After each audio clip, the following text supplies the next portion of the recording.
Khuôn mặt ngây thơ của ba ba sáng bừng rạng rỡ. Mỗi cái nhíu mày hay nụ cười của cô đều khiến khán giả phải trầm trồ. Ba ba có một vẻ đẹp tự nhiên, từ nhỏ đã mang nét quyến rũ bẩm sinh.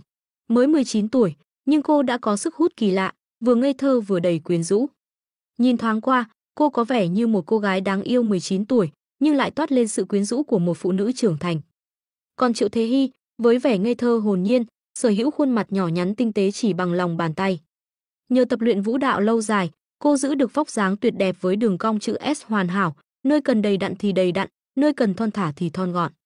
Dưới khán đài, fan cùng khán giả trong phòng phát sóng trực tiếp không ngừng hô vang tên của hai người. Ba ba, cứ yên tâm, tụi mình luôn bên cậu. Thế Hy, anh yêu em, cố lên nhé. Ba ba yêu dấu, lấy anh nhé, đêm nào anh cũng nghĩ đến em không thể ngủ yên.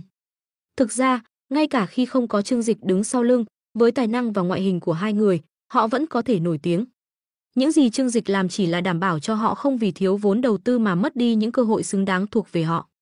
Trong hàng ghế đầu dưới khán đài, nơi dành cho những người có tiền hoặc mối quan hệ, một chàng trai trẻ si mê dán mắt vào ba ba, tràn đầy sự hâm mộ. Ba ba, chiến thắng chắc chắn thuộc về em, cố lên nhé. Màn biểu diễn kết thúc trong tiếng vỗ tay vang dội khắp khán phòng. Trên khu VIP, cả ba người cũng vỗ tay tán thưởng. Giám đốc đài và nhà sản xuất Dương Hồng quay sang nhìn Chương Dịch, chúc mừng, tuyệt vời. Cả ba ba và Triệu Thế Hy đều đã biểu diễn xuất sắc, không ai có thể phản đối việc họ giành chiến thắng. Điểm nhấn ở đây là không ai có thể phản đối, chứ không phải chỉ là có khả năng. Bởi vì dù hai cô biểu diễn thế nào, ngôi vị quán quân đã chắc chắn thuộc về họ. Điều khiến giám đốc đài và Dương Hồng lo lắng chính là nếu hai cô biểu diễn không tốt mà vẫn giành chiến thắng thì dân mạng có thể phản ứng tiêu cực. May mắn thay, cả hai đã thể hiện hoàn hảo, không có gì để chê. Như vậy, cho dù các thí sinh khác biểu diễn xuất sắc, kết quả cuối cùng vẫn là do Chương Dịch quyết định. Còn việc khán giả bình chọn ra sao? Chẳng phải mọi thứ chỉ cần có tiền là giải quyết được sao? Chương Dịch đã chuẩn bị sẵn sàng từ trước. Vào ngày chung kết, hắn đã tặng cho tất cả nhân viên của tập đoàn Thịnh Thế mỗi người 2 thùng sữa chua. Chỉ một động thái đó đã tiêu tốn hàng triệu. Ngoài ra, hắn còn quyên góp hàng ngàn thùng sữa cho các trường tiểu học và nhà trẻ ở vùng linh cừ. Hắn không giống như những fan cuồng chỉ biết đổ bỏ sữa chua, mà tận dụng chúng một cách ý nghĩa. Sau khi biểu diễn, ánh mắt ba ba và Triệu Thế Hy ngay lập tức hướng về khán đài, hào hứng nhìn Chương Dịch. Chương Dịch bước tới, nở nụ cười nhìn họ và khẽ gật đầu. Ngay lập tức, cả hai nở nụ cười rạng rỡ, rõ ràng là rất vui vì Chương Dịch hài lòng với phần trình diễn của họ. Xuống sân khấu, cả hai liền chạy ngay đến tìm Chương Dịch. Nếu là các thí sinh khác, chắc chắn họ sẽ không dám hành động táo bạo như vậy, vì kết quả cuộc thi vẫn chưa công bố. Nhưng ba ba và Triệu Thế Hy biết rõ vị trí của họ, bởi Chương Dịch đã chi tiền gần như toàn bộ cho chương trình, nên họ có vị thế đặc biệt. Ngay cả nhà sản xuất Dương Hồng cũng phải khách sáo với họ. Cánh cửa phòng VIP mở ra, hai cô gái vui mừng chạy vào, ngọt ngào gọi, anh Chương Dịch. Không để ý đến sự hiện diện của giám đốc đài và Dương Hồng, cả hai lao thẳng vào vòng tay Chương Dịch, nhõng nhẽo như hai cô bé con. Thực ra, họ cũng chỉ là những cô gái trẻ. Giám đốc đài và Dương Hồng thấy vậy, liền vội đứng dậy, cười nói, chúng tôi còn chút việc phải làm, xin phép đi trước. Chỉ còn 2 tiết mục nữa là đến phần trao giải, đừng quên lên sân khấu nhận giải nhé. Chúng em biết rồi, cảm ơn anh Phương, cảm ơn chị Dương. Ba ba và Triệu Thế Hy cười tươi đáp. Khi họ rời đi, chỉ còn lại 3 người trong phòng.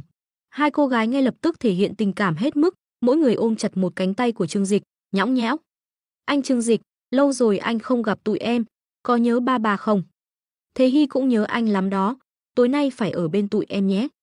Hai cô gái nhỏ xinh đẹp, với thân hình quyến rũ áp sát vào Chương Dịch, khiến hắn có chút bối rối. Anh cũng nhớ tụi em mà, đừng lo, tối nay anh sẽ chăm sóc hai cô nhóc này thật kỹ. Chương Dịch cười và ôm cả hai. Thời gian qua khi tham gia chương trình, ba ba và Triệu Thế Hy đều ở nơi ban tổ chức sắp xếp. Trong khi đó, Chương Dịch bận rộn với công việc và lo chuyện xây dựng căn hộ, nên cũng đã hơn 1 tháng chưa gặp nhau. Hai cô gái cười thẹn thùng. Anh Chương Dịch, anh thấy bọn em biểu diễn thế nào, được không? Ba ba tự hào hỏi, đôi mắt lấp lánh chờ đợi sự khen ngợi từ anh. Đúng đó, tụi em tập luyện rất lâu để chuẩn bị mà. Triệu Thế Hy kéo tay hắn hỏi. Tuyệt lắm, làm anh phải trố mắt ra nhìn, nhưng nghĩ đến việc có nhiều người khác cũng ngắm tụi em trên sóng truyền hình, anh thấy hơi ghen tị đấy. Chương Dịch cười nói. Điều này cũng dễ hiểu thôi, hai cô bạn gái nhỏ của hắn thật sự quá xinh đẹp, với nhan sắc và vóc dáng hoàn hảo. Chắc chắn không ít người sẽ nghĩ về họ trong những giấc mơ của mình. Dù không thể tránh khỏi chuyện đó, Nhưng Trương Dịch vẫn cảm thấy hơi khó chịu khi tưởng tượng cảnh người khác thầm thương trộm nhớ bạn gái mình. Hai cô gái liếc nhau rồi cười tinh nghịch. Nam giới mà, chẳng phải ai cũng thích để người khác ghen tị vì mình sao? Nếu bọn em nổi tiếng, anh sẽ thành kẻ bị nhiều người ghen ghét nhất đó. Ba trêu. Trương Dịch gật đầu, cười, đúng vậy, nhìn người khác ghen tị với mình cũng là một cảm giác khá tuyệt. Nhưng tụi em cũng sẽ trở thành người mà các cô gái khác ghen ghét nhiều nhất đó. Trương Dịch cười đùa, cả hai em bây giờ đã là nữ thần của rất nhiều người rồi. Nếu mọi người biết họ có quan hệ thân mật với Trương Dịch, chắc chắn sẽ có rất nhiều cô gái trên thế giới phát điên vì ghen tị. Tiếp theo còn 2 màn biểu diễn nữa. Trong khi đó, Trương Dịch vừa đùa giỡn với hai cô bạn gái nhỏ, vừa xem chương trình một cách thờ ơ. Thật ra, so với những người hầu ở nhà hắn, phần lớn các thí sinh này còn kém xa. Hắn nhanh chóng mất hứng thú và chỉ đợi kết quả cuối cùng. Dưới khán đài, chàng trai trẻ si mê Ba dường như cảm nhận được điều gì, quay đầu nhìn về phía phòng VIP. Nhưng từ góc độ đó, anh ta không thể nhìn thấy gì, chỉ mơ hồ cảm nhận có điều gì đó rất thân mật đang diễn ra bên trong. Trương Dịch sớm đã biết kết quả của cuộc thi, nên vẫn thản nhiên ngồi yên, thỉnh thoảng nói chuyện với hai cô bạn gái. Tuy nhiên, Triệu Thế Hy và Ba không thể bình tĩnh như hắn. Trong lúc các nhóm khác biểu diễn, họ chăm chú theo dõi, đánh giá những đối thủ tiềm năng. Không biết mình có đoạt được quán quân không? Ba lo lắng nói. Chắc chắn cậu sẽ giành được quán quân mà, cậu nhảy đẹp, hát hay, lại còn xinh đẹp nữa. Trong lần bỏ phiếu trước, cậu đứng đầu cơ mà, Triệu Thế Hy động viên. Thế Hy, đừng nói thế chứ, cậu cũng khiêu vũ rất giỏi, và lần trước cậu chỉ kém mình vài ngàn phiếu thôi, gần đuổi kịp rồi, Ba đáp lại. Mặc dù cả hai có tình bạn tốt, nhưng trước mặt Trương Dịch, họ không khỏi cạnh tranh ngầm. Dù là bạn thân, tình cảm với một người đàn ông vẫn khác xa. Trương Dịch nhìn hai cô gái cười nhẹ, nhận ra họ đang âm thầm muốn vượt qua nhau trong cuộc thi này. Hắn không khỏi bật cười, nếu họ biết cả hai đều giành chiến thắng, phản ứng của họ sẽ ra sao? Chẳng mấy chốc, cả 5 nhóm biểu diễn xong. Hai cô gái trở lại hậu trường chuẩn bị cho màn xuất hiện cuối cùng. Dù biết mình có cơ hội thắng, họ vẫn phải giả vờ biểu diễn một cách chuyên nghiệp. Không có gì bất ngờ khi người dẫn chương trình tuyên bố, kết quả cuộc thi hôm nay vô cùng đặc biệt. Sau khi tổng hợp kết quả bình chọn từ khán giả tại trường quay, khán giả trực tuyến và ban giám khảo, chúng ta có 2 quán quân đồng hạng. Xin chúc mừng Ba và Triệu Thế Hy đồng thời trở thành quán quân mùa đầu tiên của chương trình Thanh Xuân Có Ta. Ngay sau đó, từ trần nhà rơi xuống những cánh hoa màu vàng, tựa như cơn mưa kim loại, và tiếng nhạc chiến thắng vang lên rộn ràng. Ba và Triệu Thế Hy không thể tin nổi, họ che miệng kinh ngạc rồi lao vào ôm chầm lấy nhau. Tuyệt quá, chúng ta là quán quân rồi, họ reo lên. Đây có lẽ là kết quả tốt nhất, cả hai đều chiến thắng, không ai phải mất mặt trước Trương Dịch. Trương Dịch ngồi dưới khán đài, vừa vỗ tay vừa mỉm cười, mọi thứ đều đúng như dự tính của hắn. Nhưng khi thấy nụ cười hồn nhiên của hai cô gái cùng những giọt nước mắt vui sướng, hắn cảm thấy vui mừng như một người cha tự hào. Sau khi chương trình kết thúc, vẫn còn vài cuộc phỏng vấn. Trương Dịch từ chối lời mời của người quản lý chương trình và không ở lại dùng bữa trưa. Hắn chỉ muốn dành thời gian bên hai cô bạn gái nhỏ bé của mình, những người vừa giành chiến thắng. Chắc chắn hôm nay họ rất vui, biết đâu còn có thể luyện tập thêm vài động tác mà bình thường không có dịp sử dụng. Điều này còn tuyệt hơn việc dùng bữa với giám đốc đài truyền hình. Giang Chiết chờ sẵn ở cửa sau đài truyền hình. Các phóng viên đã bị đưa đi nơi khác, nên không gian khá yên tĩnh. Sau khi phỏng vấn xong, hai cô gái sẽ rời đi qua lối này. Trương Dịch ngồi trong chiếc Bentley Mulsanne, vừa nhìn điện thoại vừa chờ. Mãi đến gần trưa, Ba và Triệu Thế Hy mới thay trang phục thường ngày, đội mũ lưỡi chai và đeo khẩu trang, nắm tay nhau bước ra từ cửa sau. Họ vừa đi vừa trò chuyện vui vẻ, rõ ràng là sau thời gian luyện tập cùng nhau, tình cảm giữa hai người đã trở nên tốt đẹp hơn. Trương Dịch khẽ mỉm cười, hậu cung hòa thuận là điều hắn luôn mong muốn. Hắn mở cửa xe, định xuống đón họ. Bỗng nhiên, một người đàn ông tay cầm bó hoa tulip màu vàng tiến đến, vẻ mặt rạng rỡ, chào đón Ba và Triệu Thế Hy. Ba, chúc mừng em đã giành quán quân chương trình Thanh Xuân Có Ta. Đây là món quà dành cho em, tulip Hoàng gia Hà Lan. Hắn ta nở nụ cười tự tin và đưa bó hoa về phía Ba. Ba và Triệu Thế Hy ngạc nhiên, ánh mắt nhanh chóng liếc về phía Trương Dịch, người đang mở cửa xe bước xuống. Ba nghĩ rằng đó chỉ là một fan cuồng nhiệt, nhưng việc đuổi theo đến tận đây cũng khá phiền phức. Dù sao, cô cũng là thần tượng, không thể tỏ ra quá lạnh lùng với người hâm mộ. Cô chỉ nhẹ gật đầu, cảm ơn, nhưng không nhận bó hoa. Dù việc trở thành thần tượng là giấc mơ của cô, nhưng cô luôn nhớ rằng mình là bạn gái của Trương Dịch. Việc nhận hoa từ người đàn ông khác là điều không thể. Triệu Thế Hy đứng bên cạnh hơi ghen tị. Khi người đàn ông xuất hiện, ánh mắt hắn ta chỉ lướt qua cô một chút rồi nhanh chóng dán chặt vào Ba. thậm chí bó hoa cũng chỉ dành cho ba. Chẳng lẽ mình không có chút sức hút nào sao? Triệu Thế Hy nghĩ thầm, lòng hơi khó chịu. Người đàn ông kia nhận ra ba không có ý nhận hoa, nên cười gượng, sao thế, em không thích hoa à? Tôi cứ tưởng con gái ai cũng thích hoa chứ, đúng là em đặc biệt thật đấy. Hắn ta tiếp tục, nếu em không thích hoa, vậy để tôi mời em đi ăn tối nhé. Tôi đã bao chọn khách sạn Dụ Xuân nổi tiếng nhất Kim Lăng để chúc mừng em. Người đàn ông này tỏ ra tự tin, khoe khoang về việc bao chọn khách sạn. Khách sạn Dụ Xuân ở Kim Lăng là một khách sạn cổ xưa, có lịch sử hơn 100 năm. Dù là khách sạn 5 sao, nhưng vẫn giữ vẻ khiêm tốn. Thực tế, khách sạn này còn đẳng cấp hơn hầu hết các khách sạn 5 sao khác. Việc bao chọn một khách sạn như vậy chắc chắn không phải chuyện đơn giản, hắn ta muốn dùng điều này để thể hiện bản lĩnh của mình. Phụ nữ luôn bị thu hút bởi những người đàn ông mạnh mẽ, hắn ta nghĩ thầm và chờ đợi phản ứng ngạc nhiên từ ba và Triệu Thế Hy. Dù Triệu Thế Hy không phải là mục tiêu chính của hắn ta, nhưng cô cũng khá đáng yêu và có thể cân nhắc để làm vợ lẽ. Tuy nhiên, trái với kỳ vọng của hắn ta, cả hai cô gái đều không tỏ ra kinh ngạc, mà ngược lại, họ nhìn hắn ta với ánh mắt đầy khó chịu. Xin lỗi, hình như đây là lần đầu chúng ta gặp nhau. Tôi không đi ăn với người lạ, ba thẳng thừng từ chối. Nực cười, nếu so về tiền bạc, ai có thể sánh được với Trương Dịch. Bữa ăn của họ thường ngày đều do các đầu bếp 5 sao chuẩn bị, họ đâu còn hứng thú với một khách sạn như Dụ Xuân. Đó chỉ là chuyện thường ngày với họ mà thôi. Người đàn ông sượng mặt, không ngờ mình lại bị từ chối. Nhưng hắn ta nhanh chóng lấy lại nụ cười, nói tiếp, em quả thật khác biệt.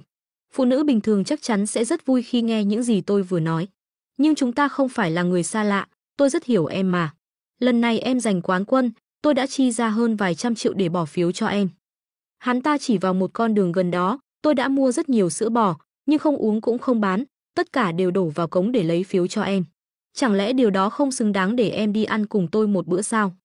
Hắn ta nở nụ cười tự mãn, nghĩ rằng lần này chắc chắn sẽ khiến ba phải đồng ý. Nhưng trái với dự đoán, ba chỉ cười nhạt.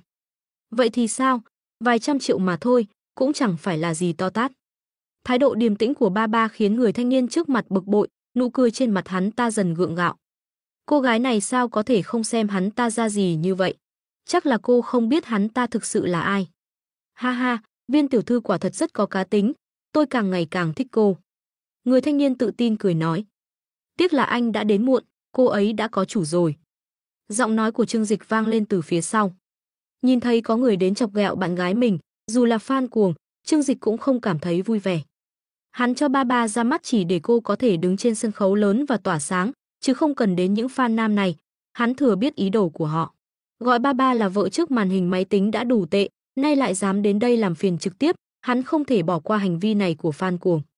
Trương Dịch bước đến bên cạnh hai cô gái, thản nhiên kéo họ vào lòng mình một cách bá đạo. Làm ơn tránh ra chút. Trương Dịch nhìn người thanh niên, giọng điềm tĩnh nhưng đầy uy nghi.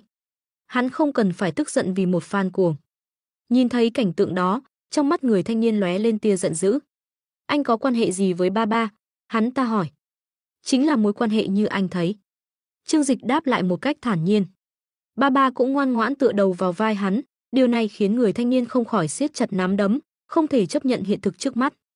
Từ khi thấy ba lần đầu tiên trên truyền hình, hắn ta đã thích cô gái đáng yêu này. Vì vậy, hắn ta mới đích thân đến để cổ vũ, thậm chí không ngần ngại tiêu tiền vì cô. Nhưng không ngờ, cô lại đã có bạn trai. Người thanh niên hít sâu một hơi. Dù có bạn trai cũng không sao, một khi hắn ta đã để mắt tới cô gái nào, nhất định phải có được. Không quan trọng anh với cô ấy có quan hệ gì. Tôi chỉ muốn nói với anh rằng anh nên sớm rời khỏi cô ấy, nếu không, hậu quả anh không gánh nổi đâu. Hắn ta lạnh lùng nói. Nghe vậy, Trương Dịch chỉ muốn bật cười. Người thanh niên trông chỉ chừng 21, 22 tuổi, có lẽ là con nhà giàu, quen thói được nuông chiều. Hắn ta nghĩ rằng có tiền là có thể uy hiếp bất cứ ai. Tiếc thay, hắn ta không biết rằng người đang đứng trước mặt mình là ai. Chúng tôi bận lắm, bạn gái tôi vừa giành quán quân. Chúng tôi chuẩn bị đi ăn mừng tại khách sạn, vậy nên, làm ơn đừng cản đường. Trương Dịch cố ý nói rõ ràng. Nghe lời này giữa chốn đông người, mặt hai cô gái có hơi ửng đỏ. Nhưng vì cả hai đều là những cô gái gan dạ nên không cảm thấy ngại ngùng, ngược lại còn ôm sát lấy hắn hơn. Người thanh niên tức giận đến nỗi gần như không kiềm chế được. Ba, sao em có thể làm chuyện như thế này? Em quên mình là ai rồi sao? Thật không ngờ, tôi đã bỏ ra bao nhiêu tiền để giúp em giành quán quân, vậy mà, em lại đi chơi trò này với người khác. Ba lạnh lùng nhìn hắn, liên quan gì đến anh? Trương Dịch ra hiệu cho ba ba không cần nói thêm. Trong tình huống này, người đàn ông cần phải lên tiếng. Hắn nhìn người thanh niên, ánh mắt tràn đầy sự chế giễu. Anh nói đã bỏ tiền giúp ba ba giành quán quân. Vậy anh thử nói xem, anh đã bỏ ra bao nhiêu, tôi sẽ chuyển khoản cho anh ngay. Người thanh niên cười nhạt, anh nghe cho rõ, tôi đã bỏ ra hơn 300 triệu để mua sữa cho ba ba quẹt vé. Anh có trả được không? Hơn 300 triệu là một khoản tiền lớn, ngay cả những người giàu có cũng không dễ dàng chi ra một số tiền như vậy. Nhưng Trương Dịch nghe xong chỉ cười. Đưa số tài khoản của anh đây, tôi sẽ chuyển khoản ngay. Hắn móc điện thoại ra, mở ứng dụng chuyển khoản và đưa cho người thanh niên. Tiện đây cũng nói cho anh biết, tôi đã bỏ ra hơn 60 tỷ cho hai cô gái này. Trương Dịch cười nhẹ, như thể 60 tỷ đồng chẳng phải tiền, mà chỉ là vài chiếc lá rơi. Ba ba và Triệu Thế Hy kinh ngạc, che miệng lại. Họ không ngờ Trương Dịch lại chi nhiều tiền như vậy chỉ để giúp họ giành quán quân. Dù trước đó họ đã đoán được phần nào, nhưng khi nghe chính hắn nói ra con số này, cả hai vẫn không khỏi sửng sốt. Không ngờ mọi chuyện lại được thao túng bởi Trương Dịch phía sau. Anh lại tốn nhiều tiền vì bọn em nữa rồi. Đúng vậy, không cần phải chi nhiều như thế đâu. Trương Dịch cười, lắc đầu, chỉ là chút tiền tiêu vặt thôi mà. Miễn là các em vui vẻ, vậy là xứng đáng. Thật ra, số tiền này với Trương Dịch chẳng đáng là bao. Hai cô gái chỉ là không hiểu rõ giá trị của nó. Việc lập công ty giải trí, thuê đội ngũ chuyên nghiệp, vận hành hậu trường và đầu tư vào chương trình Thanh Xuân Có Ta lần này đã tiêu tốn của hắn hơn 100 tỷ. Số tiền này đổ vào hai ngôi sao trẻ như họ là điều chưa từng có trong lịch sử làng giải trí. Nếu không có khoản đầu tư lớn như vậy, làm sao Ba Ba và Triệu Thế Hy có thể trở thành những ngôi sao sáng chói trên Internet? Làm sao họ có được sự hỗ trợ mạnh mẽ từ đài Giang Nam lớn nhất nước? Đó chính là sức mạnh của đồng tiền. Người thanh niên nghe xong, không khỏi sững sờ, anh thật sự rất giàu. Trương Dịch không đáp, chỉ nhìn điện thoại trong tay hắn ta, đưa số tài khoản đây. Tôi sẽ chuyển khoản ngay, nhưng từ nay về sau, tốt nhất anh nên tránh xa bạn gái tôi. Ánh mắt người thanh niên thoáng qua chút do dự. Hắn ta cười nhạt, đưa điện thoại trả lại cho Trương Dịch. Ha ha, anh cũng giỏi đấy, có tiền thì tốt thật, chắc anh nghĩ mình rất ghê gớm phải không? Nhưng trên đời này, không phải lúc nào có tiền cũng giải quyết được mọi chuyện. Hắn ta nhìn Ba Ba, suy nghĩ một lúc rồi nói, nhớ lấy, tôi nhất định sẽ tiếp tục theo đuổi cô. Nói xong, hắn ta đút tay vào túi quần, quay lưng rời đi với vẻ thách thức. Trương Dịch và hai cô gái nhìn theo bóng lưng hắn ta, cười khinh miệt. Về sau khi các em nổi tiếng, kiểu fan cuồng thế này sẽ xuất hiện nhiều lắm. Có lẽ cần phải tăng cường bảo vệ cho hai em. Công ty bảo vệ Chiến Long của hắn đã đào tạo xong nhiều nhóm vệ sĩ, hiện tại chủ yếu bảo vệ an ninh cho tập đoàn Thịnh Thế và người thân cận của Trương Dịch. Hắn không có ý định mở rộng dịch vụ ra bên ngoài, bởi tất cả vệ sĩ đều là cựu binh được tuyển chọn và huấn luyện nghiêm ngặt, chuyên nghiệp hơn nhiều so với các vệ sĩ bình thường. Nhân tài xuất sắc như vậy, Trương Dịch muốn giữ riêng cho mình. Ba Ba ôm cánh tay hắn, cười nói, đừng bận tâm đến hắn. Loại người tự phụ như thế chỉ làm em chán ghét. Trong mắt em, chỉ có anh Trương Dịch mà thôi. Triệu Thế Hy đứng bên cạnh bĩu môi, thật ghen tị với Ba Ba cậu. Còn có fan giàu tặng hoa nữa, không giống tôi, quanh tôi chỉ có anh Trương Dịch thôi. Nghe câu nói đó, Trương Dịch khẽ động lòng, nhưng chỉ cười, hai cô bé này đúng là nghịch ngợm. Thôi nào, hôm nay không uống trà, trước tiên chúng ta đi ăn cơm đã. Trời đã trưa, Trương Dịch định dẫn hai cô gái đi ăn trưa để lấy lại sức cho buổi chiều. Vừa lúc đó, câu nói của Triệu Thế Hy khiến hắn thoáng có một suy nghĩ lạ lùng. Rõ ràng cả hai cô gái đều rất xinh đẹp, về ngoại hình và phong thái đều không thua kém gì nhau. Nhưng tại sao người đàn ông lúc nãy lại chỉ tỏ ra tích cực với Ba Ba, mà không hề quan tâm đến Triệu Thế Hy? Có lẽ sở thích của mỗi người khác nhau thôi.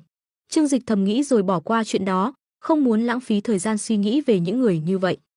Hắn lái chiếc Bentley Mulsanne của mình, chở hai cô gái rời khỏi đài truyền hình. Cách đó không xa, trong một chiếc Porsche, Ngô Nam Bình ngồi ghế sau với gương mặt âm trầm. Hắn ta dõi theo Trương Dịch, người đang lái xe đưa hai quán quân của chương trình Thanh Xuân Có Ta rời đi. Trong lòng Ngô Nam Bình không khỏi bực tức. Ba Ba, tức Viên Vũ Nghiên, là cô gái mà hắn nhắm đến, vậy mà cô lại thờ ơ với hắn ta và ngã vào vòng tay của một tên nhìn có vẻ đẹp trai, nhưng chỉ là mặt trắng. Quả nhiên, dù là con gái của Viên Chí Quốc nhưng cuối cùng vẫn chỉ là một cô gái trẻ thôi. Ngô Nam Bình hừ lạnh, trong mắt hiện lên vẻ thù hằn. Đúng vậy, hắn ta biết thân phận của Ba Ba. Lần đầu tiên xem Thanh Xuân Có Ta, hắn ta chỉ định tìm vài cô gái có nhan sắc và tài năng để chơi đùa. Với thân phận của mình, hắn ta thừa sức khiến những cô gái mơ mộng nổi tiếng kia đổ gục. Nhưng khi nhìn thấy Ba Ba trên màn ảnh, hắn ta không thể kiềm chế được ý muốn chiếm đoạt cô. Dù đã gặp nhiều phụ nữ, nhưng Ba Ba có một khí chất và vẻ đẹp khác biệt, vừa ngây thơ vừa quyến rũ, khiến hắn ta phát cuồng. Ban đầu, Ngô Nam Bình định bao nuôi cô, nhưng khi phát hiện ra ba chính là con gái của Viên Chí Quốc, một quan chức lớn ở thành phố Thiên Hải, hắn ta đã thay đổi kế hoạch. Thiên Hải là một trong những thành phố phát triển nhất cả nước, địa vị của các quan chức ở đây cao hơn nhiều so với những nơi khác. Viên Chí Quốc mới ngoài 50 tuổi, còn rất nhiều tiềm năng tiến xa hơn trong sự nghiệp. Vì vậy, Ngô Nam Bình quyết định không chỉ chiếm đoạt ba mà còn muốn cưới cô làm vợ. Nhưng không ngờ, cô gái này lại chẳng có chút dáng vẻ của con gái một quan chức lớn, thậm chí còn đang cặp kè với một gã đàn ông khác. Ngô Nam Bình siết chặt nắm đấm, gương mặt hiện lên vẻ ghen tức. Lão Tạ, anh nhớ biển số xe của gã đó chứ? Tra thân phận của hắn giúp tôi, hắn ta ra lệnh. Lão Tạ, tài xế kiêm vệ sĩ của Ngô Nam Bình là một người đàn ông hơn 40 tuổi với gương mặt sắc sảo và phong thái lạnh lùng. Ông từng là quân nhân xuất sắc, nhiều lần đoạt giải vô địch trong các cuộc thi võ thuật quân sự và hiện nay làm vệ sĩ cho Ngô Nam Bình. Nghe lệnh của chủ, Lão Tạ gật đầu, vâng, thiếu gia. Tôi sẽ gửi biển số xe cho bạn trong cơ quan quản lý xe, để họ tra giúp thông tin của đối phương. Tuy nhiên, Lão Tạ hơi thắc mắc, thiếu gia, chỉ cần ngài xuất hiện và để lộ thân phận, tên đó chắc chắn sẽ sợ hãi. Sao lại phải phiền phức như vậy? Ngô Nam Bình xuất thân từ nhà họ Ngô, một trong những đại gia tộc lâu đời và quyền lực nhất ở Giang Nam. Với lịch sử kéo dài qua nhiều thế hệ, nhà họ Ngô có mạng lưới quan hệ rộng lớn trong cả nước và Ngô Nam Bình là một thành viên của dòng chính. Nghe câu hỏi của Lão Tạ, Ngô Nam Bình cười khẩy, vuốt nhẹ chiếc vòng cổ trên tay, Lão Tạ, anh không hiểu rồi. Viên Vũ Nghiên đang ở bên cạnh, nếu tôi dùng thân phận để áp đảo tên kia thì chỉ khiến cô ấy nghĩ tôi là hạng tầm thường. Tôi muốn cho cô ấy thấy được thực lực của mình một cách tự nhiên, khiến cô ấy phải kính nể. Ngô Nam Bình tự tin, tưởng tượng cảnh ba và Trương Dịch biết được thân phận thật sự của hắn ta rồi run rẩy xin lỗi. Hình ảnh đó khiến hắn ta cảm thấy vô cùng hả hê. Đuổi theo xe của bọn họ, chỉ cần họ còn ở Kim Lăng, tôi sẽ khiến họ biết ai mới là người có quyền lực thực sự ở đây. Ngô Nam Bình cười tà mị. Lão Tạ thở dài, đã quá hiểu tính cách của thiếu gia mình, rồi khởi động xe, bám theo Trương Dịch. Trương Dịch lái xe, chở hai cô gái rời khỏi đài truyền hình. Hắn bấm số gọi cho quản lý của công ty con thuộc tập đoàn Thịnh Thế ở Kim Lăng. Quản lý Điền, đặt chỗ cho tôi ở nhà hàng tốt nhất Kim Lăng nhé. Tổng giám đốc công ty con, Điền Lỗi, nhanh chóng trả lời, Tổng giám đốc Trương, tôi đã đặt chỗ ở nhà hàng Mona Lisa cho ngài rồi. Trương Dịch cười hỏi, tôi nghe nói nhà hàng tốt nhất ở Kim Lăng là Dụ Xuân mà. Điền Lỗi giải thích, Dụ Xuân là nhà hàng Trung Hoa tốt nhất, còn Mona Lisa là nhà hàng Tây tốt nhất. Thực ra, tôi cũng định đặt cả hai nơi, nhưng hôm nay Dụ Xuân đã bị ai đó bao chọn rồi. À, tôi hiểu rồi. Trương Dịch nhẹ gật đầu, xem ra Ngô Nam Bình nói thật, hắn ta đã bao chọn Dụ Xuân. Dù vậy, Trương Dịch cũng không bận tâm, chuyện bao chọn một nhà hàng chỉ là vấn đề tiền bạc. Nếu hắn thực sự muốn, Trương Tổng hoàn toàn có thể làm được điều đó. Với tài chính mạnh mẽ, Trương Dịch không khác gì một thần tài thực sự. Hơn nửa giờ sau, họ đến nhà hàng Mona Lisa. Nhà hàng Mona Lisa tọa lạc ở khu vực Long Vân Sơn sầm uất nhất của thành phố Kim Lăng, nằm trên con đường đất đỏ bậc nhất. Trương Dịch cùng hai cô gái Ba và Triệu Thế Hy bước ra khỏi xe và tiến vào nhà hàng. Tâm trạng hai cô gái hôm nay rất tốt, vừa xuống xe đã vui vẻ ôm chặt lấy cánh tay của Trương Dịch, không ai chịu thua ai, cùng bước cạnh hắn, nửa bước cũng không rời. Trời đang dần ấm lên, cả hai cô gái đều mặc những bộ trang phục rất thời thượng và quyến rũ, tôn lên những đường cong hoàn hảo. Khách bộ hành trên đường không thể không nhìn theo, ánh mắt đầy sự ngưỡng mộ.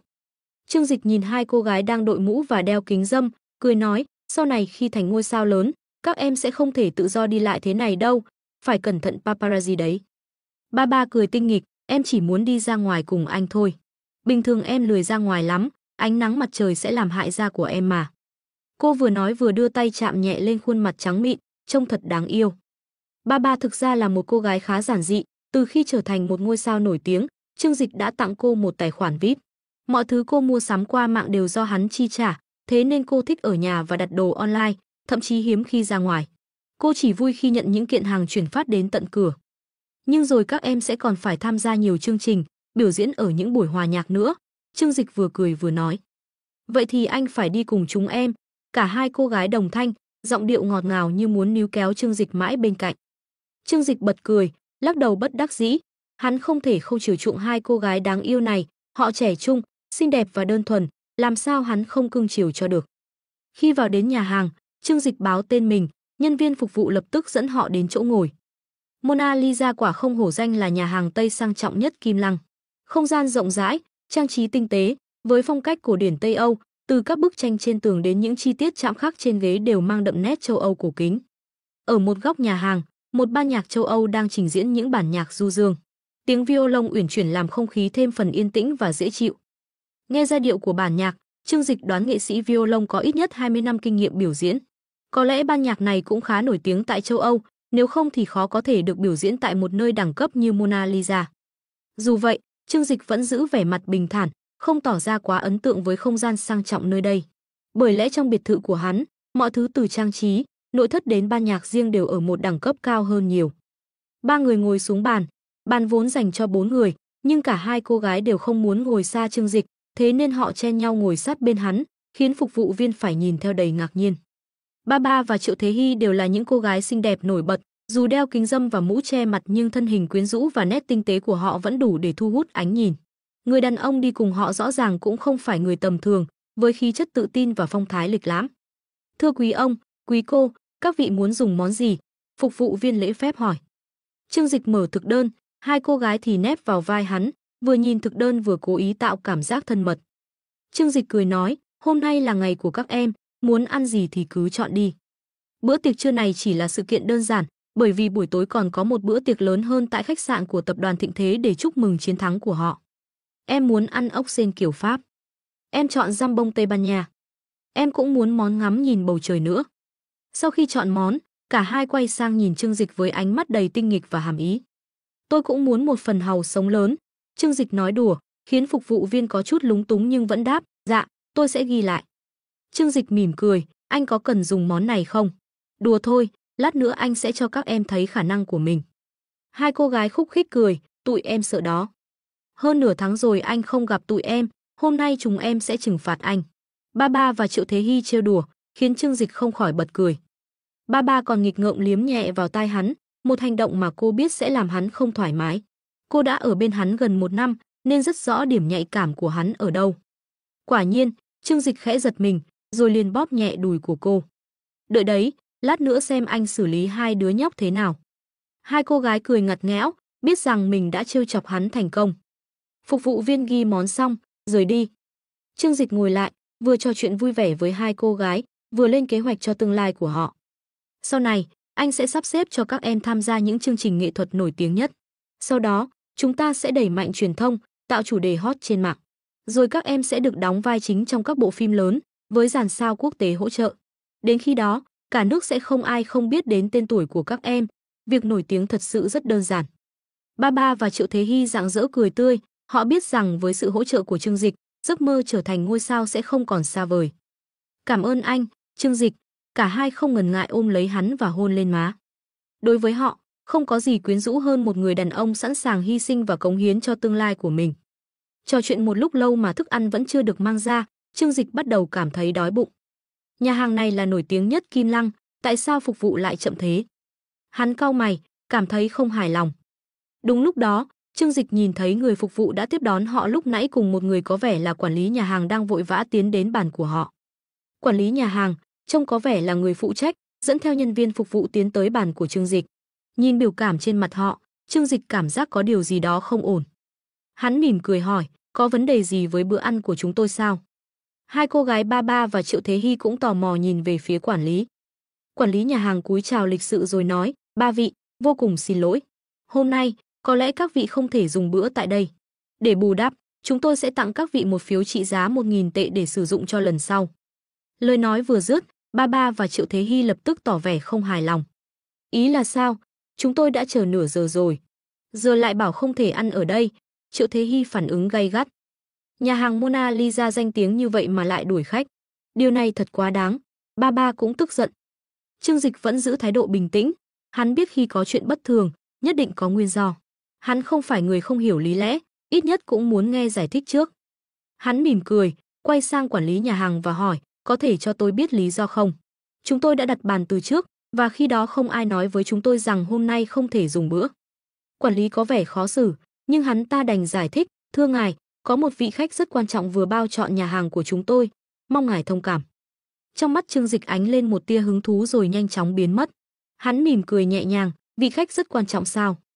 Nụ cười của hắn đầy ẩn ý, "Thật thú vị, ai có thể đủ tầm để đuổi Trương Dịch, tổng giám đốc của tập đoàn Thịnh Thế, ra khỏi nhà hàng.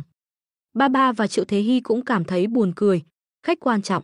Trong lòng họ nghĩ, người đàn ông ngồi cạnh mình đây chính là Trương Dịch, một trong những người giàu nhất Hoa Hạ, biểu tượng cho sự giàu có và quyền lực của cả nước. Tại Giang Nam, có mấy ai có thể so với thân phận của hắn. Trương Dịch cười nhẹ, cảm thấy tình huống này vô cùng thú vị, thậm chí hắn còn nghi ngờ đây có thể là một kế hoạch nhắm vào mình. Làm sao lại có sự trùng hợp như vậy? Đây là lần đầu tiên hắn đến Mona Lisa dùng bữa, mà lại gặp phải người bao chọn nhà hàng và đuổi khách. Vậy tôi có thể hỏi người đó là ai không? Trương Dịch hỏi với vẻ mặt thân thiện, nhưng trong ánh mắt đã bắt đầu toát ra sự sắc bén. Hắn luôn tôn trọng người khác, nhưng nếu ai dám làm tổn hại đến danh dự của hắn thì hậu quả sẽ không nhẹ. Quản lý nhà hàng tỏ ra do dự, không biết có nên tiết lộ danh tính vị khách kia hay không. Ngay lúc đó, từ phía hành lang vang lên một giọng nói lười biếng, người đó là tôi. Cả Trương Dịch, Ba Ba và Triệu Thế Hy ngay lập tức quay đầu nhìn về hướng giọng nói phát ra. Một người đàn ông trẻ, mái tóc dài và vẻ ngoài bình thường, đang nhàn nhã bước tới với hai tay đút túi quần, đó chính là Ngô Nam Bình. Thật trùng hợp, Ngô Nam Bình bước tới, ngạo nghễ nói, ba người các vị cũng đến đây dùng bữa sao?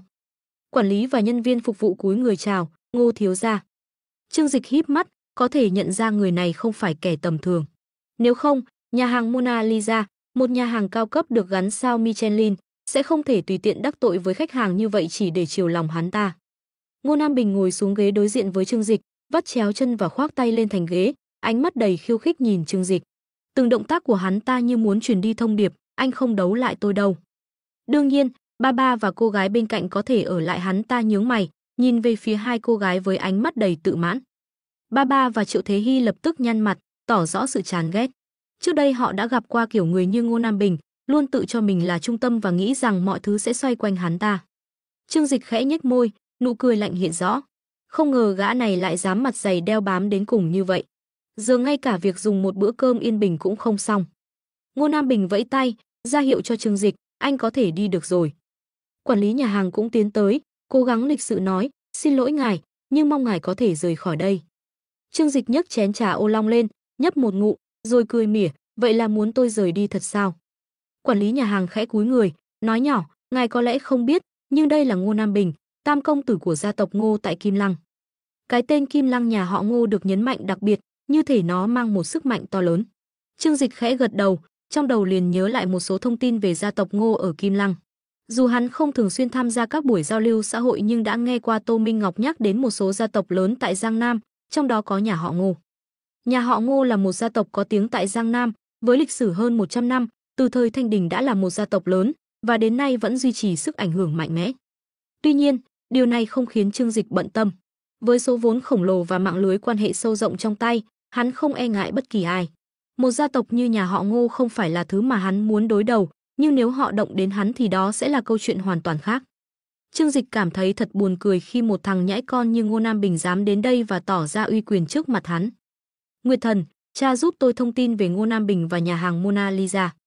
Chỉ trong tích tắc, mọi thông tin liên quan đến Ngô Nam Bình và nhà hàng Mona Lisa đã được truyền vào tâm trí Trương Dịch. Chỉ trong chốc lát, Trương Dịch đã nắm được thông tin về đối phương. Ngô Nam Bình, cháu trai của Ngô Thắng Cốc, tộc trưởng của gia tộc họ Ngô.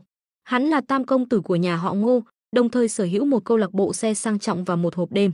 Ở Kim Lăng, hắn ta nổi danh là một công tử ăn chơi và được mệnh danh là tiểu bá vương của các sàn đêm. Tính tình của Ngô Nam Bình kiêu ngạo, thích xe sang và mỹ nữ. Hắn ta thường hành động ngang tàng, không coi ai ra gì, vì đa phần không ai dám chọc vào hắn ta.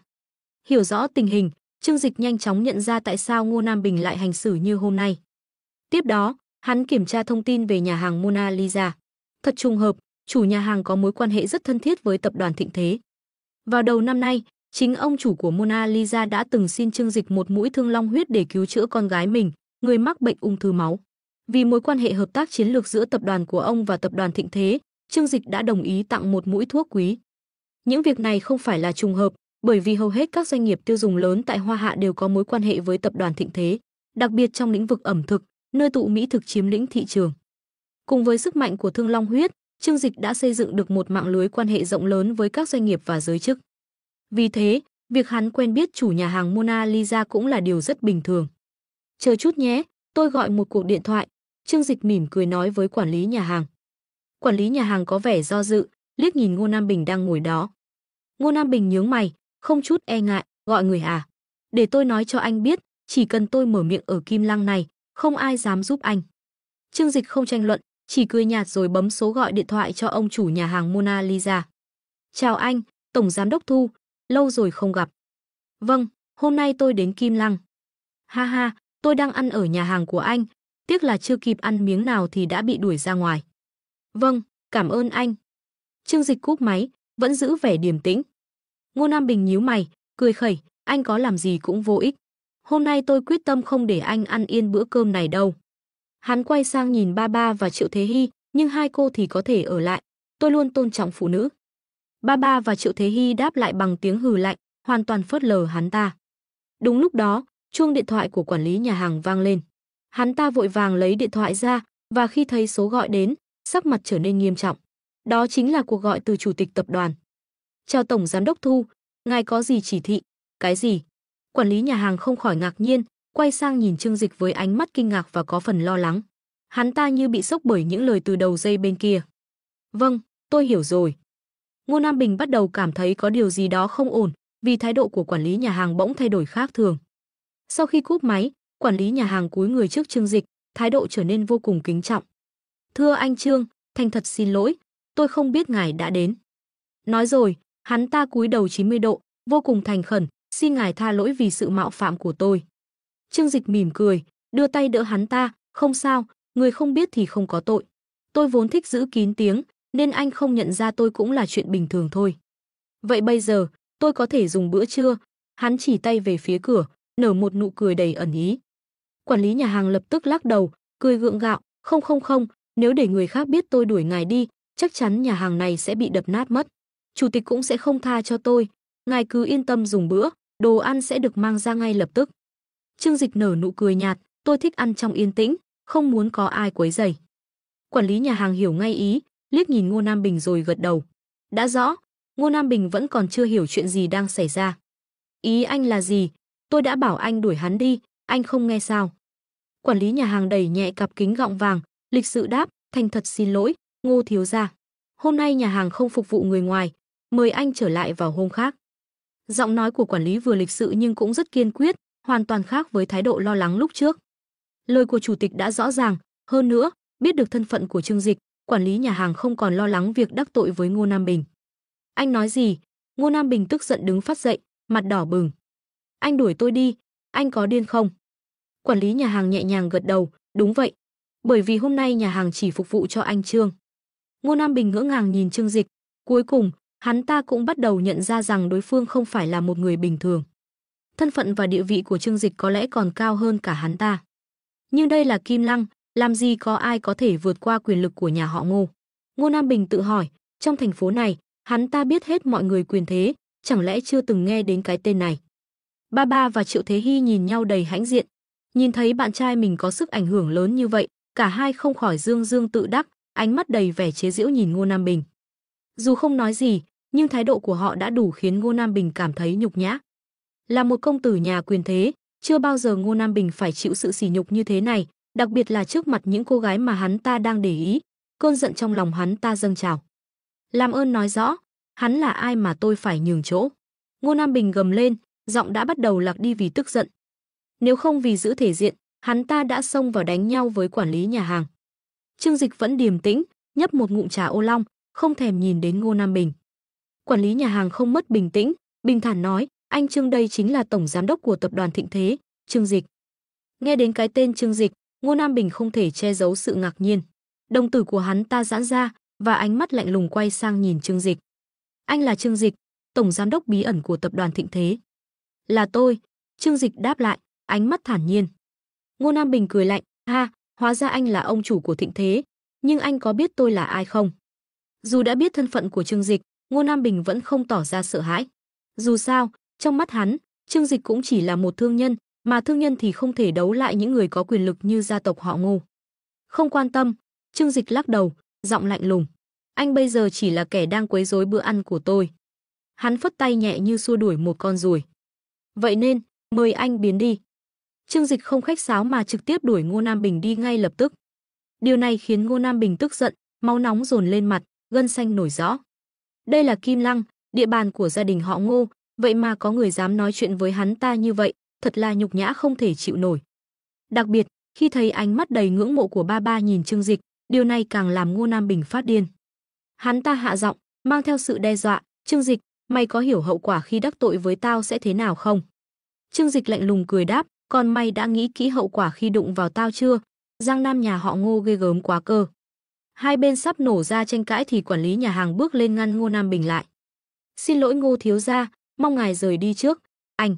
Ngô Nam Bình chỉ tay vào quản lý nhà hàng, trong lòng hận không thể nuốt chửng hắn ta. Nhưng hắn ta không phải kẻ thiếu suy nghĩ, nếu làm lớn chuyện ở đây, hắn ta cũng không được lợi gì, mà chỉ khiến người đời nói hắn ta là kẻ điên. Dù mang danh đệ nhất công tử ở Kim Lăng, Ngô Nam Bình cũng không muốn làm xấu mặt mình. "Được, Trương Dịch, cứ chờ đó." Ngô Nam Bình lườm Trương Dịch rồi quay người bước ra ngoài. Sau lưng hắn ta, tiếng cười nhạo của Ba và Triệu Thế Hy vang lên. Ha ha ha, hai cô gái cười rất sảng khoái. Thấy một kẻ tự cao tự đại như Ngô Nam Bình bị hạ bệ trước mặt Trương Dịch, các cô không thể không bật cười. Tiếng cười chế nhạo như một lưỡi dao đâm thẳng vào lòng Ngô Nam Bình, khiến hắn ta phát điên. Ra khỏi nhà hàng, hắn ta bước lên xe với vẻ mặt giận dữ như một con chó hoang. Lão Tạ nhìn thấy thiếu gia không vui, biết ngay trong nhà hàng đã xảy ra chuyện gì. Nhiều năm như vậy, những chuyện khiến Ngô Nam Bình phải chịu nhục nhã chỉ đếm trên đầu ngón tay. Nhưng nghĩ đến thông tin vừa thu thập được, trong lòng lão Tạ thầm thở dài. "Thiếu gia, tôi vừa điều tra được người sở hữu chiếc xe đó là Miêu Lỗi, tổng giám đốc công ty con của Tao Bao thuộc tập đoàn Thịnh Thế." Ông dừng lại một chút rồi nói tiếp, "Nhưng người lái xe không phải Miêu Lỗi." "Tôi biết, đó là Trương Dịch." Sắc mặt Ngô Nam Bình tối sầm lại. Lão Tạ cũng đoán được, ngoài Trương Dịch ra, chẳng ai dám đối đầu với Ngô Tam công tử. "Thiếu gia, ngài định làm gì?" Lão Tạ không hỏi thêm nhiều, vì ông hiểu rất rõ tính cách của Ngô Nam Bình. Ngô Nam Bình chưa bao giờ chấp nhận chịu thiệt, đặc biệt trong những chuyện liên quan đến phụ nữ và thể diện.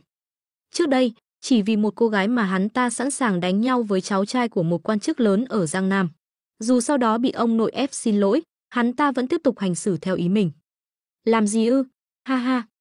Ngô Nam Bình cười lạnh, chẳng qua là một tên làm ăn vặt vãnh thôi. Có chút tiền mà tưởng mình là ai?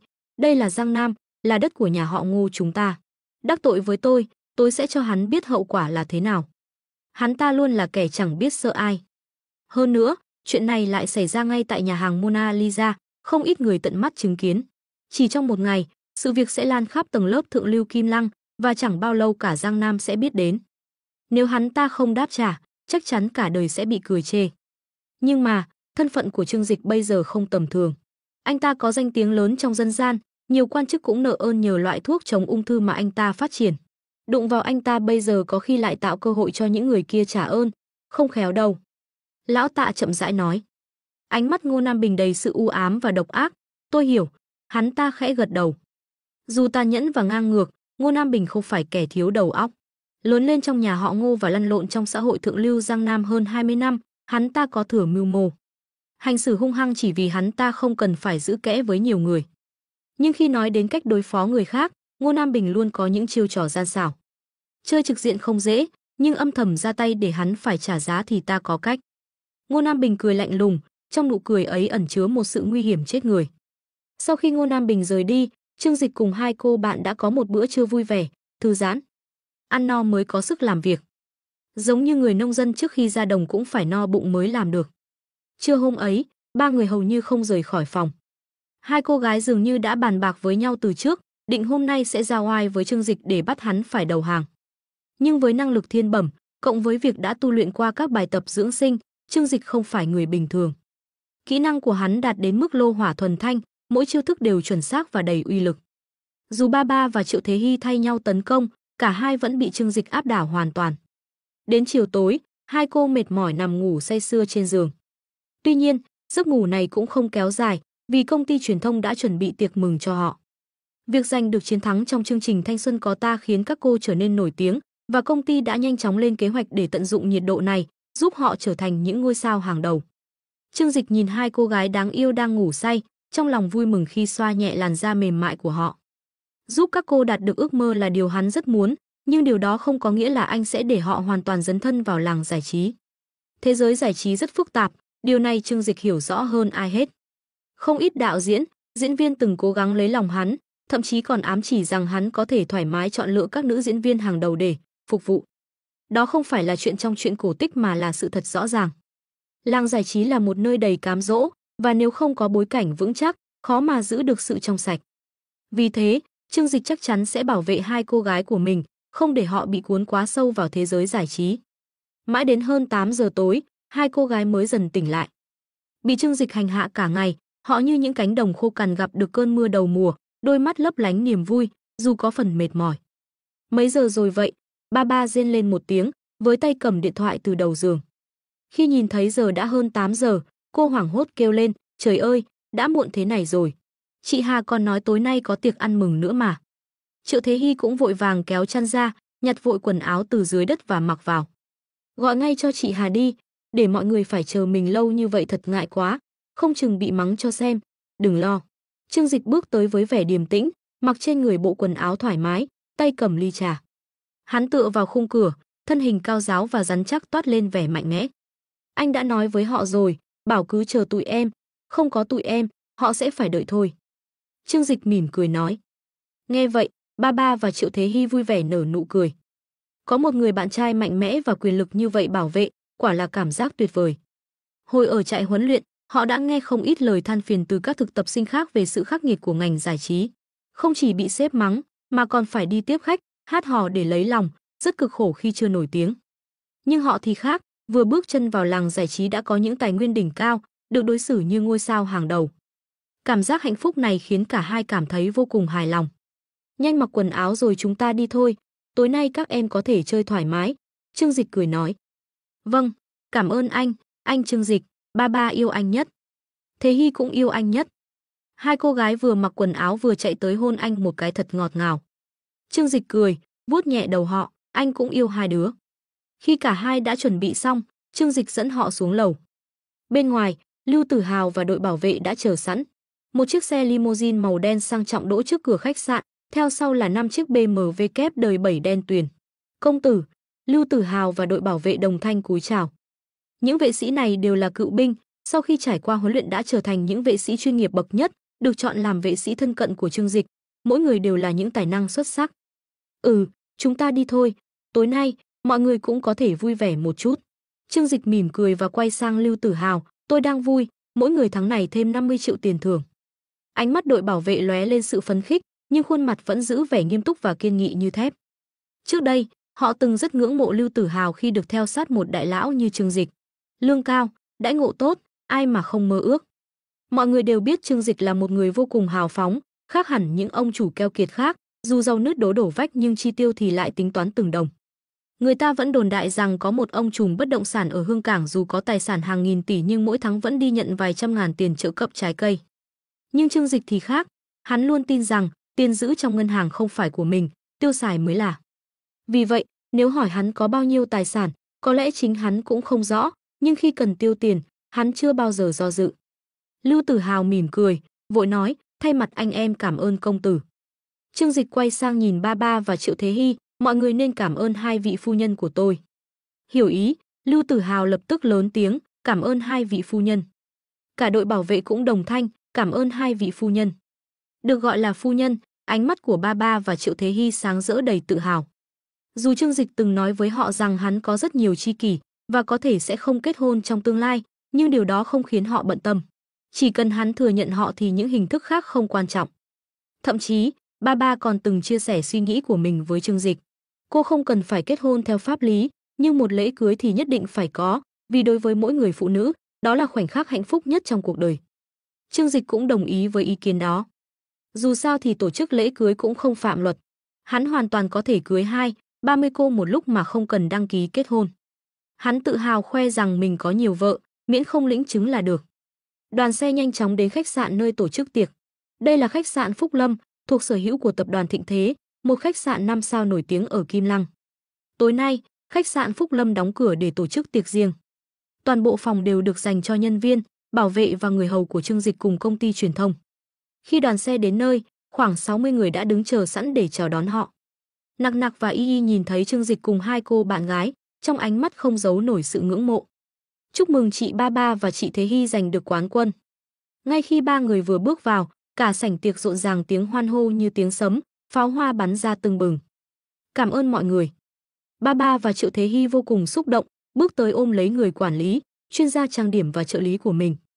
Tất cả nhân viên tại đây, ngoại trừ tài xế và vệ sĩ của công ty bảo vệ Chiến Long, đều là nữ giới. Đây là sự sắp xếp đặc biệt của Trương Dịch. Chị Hà, Trương Dịch mỉm cười chào Lý Hà, người quản lý của hai cô gái. Lý Hà nhanh chóng bước tới, đối diện với vị chủ tịch giàu có, bà cung kính nói, Tổng Giám đốc Trương, ngài có chỉ thị gì không? Lý Hà là một trong những người quản lý nổi tiếng nhất trong làng giải trí, từng đào tạo không ít ngôi sao hạng A. Để mời bà về làm việc, Trương Dịch đã phải bỏ ra số tiền không nhỏ. Toàn bộ kế hoạch ra mắt của Ba và Triệu Thế Hy đều do cô chủ tính. Lần này Ba và Thế Hy giành được quán quân, công lao của mọi người không thể phủ nhận. Tháng này, tiền thưởng cho tất cả nhân viên tăng gấp 5 lần. Ngoài ra, sau khi kết thúc đợt bận rộn này, tôi sẽ thưởng cho mọi người một tuần nghỉ dưỡng tại Maldives. Nghe lời Trương Dịch nói, tất cả nhân viên đều reo hò phấn khích. Tổng Giám đốc Trương thật hào phóng. Tổng Giám đốc Trương tuyệt vời quá. Tổng Giám đốc Trương là số 1. Lý Hà dù đã làm việc với nhiều ông chủ lớn nhưng chưa từng thấy ai hào phóng như Trương Dịch. Vì hai cô bạn gái, hắn sẵn sàng chi hàng chục tỷ để giúp họ ra mắt, điều chưa từng có trong giới giải trí. Những ông chủ khác, chỉ cần chi vài chục triệu đầu tư một bộ phim là đã có thể thoải mái hẹn hò với vài ngôi sao nhỏ.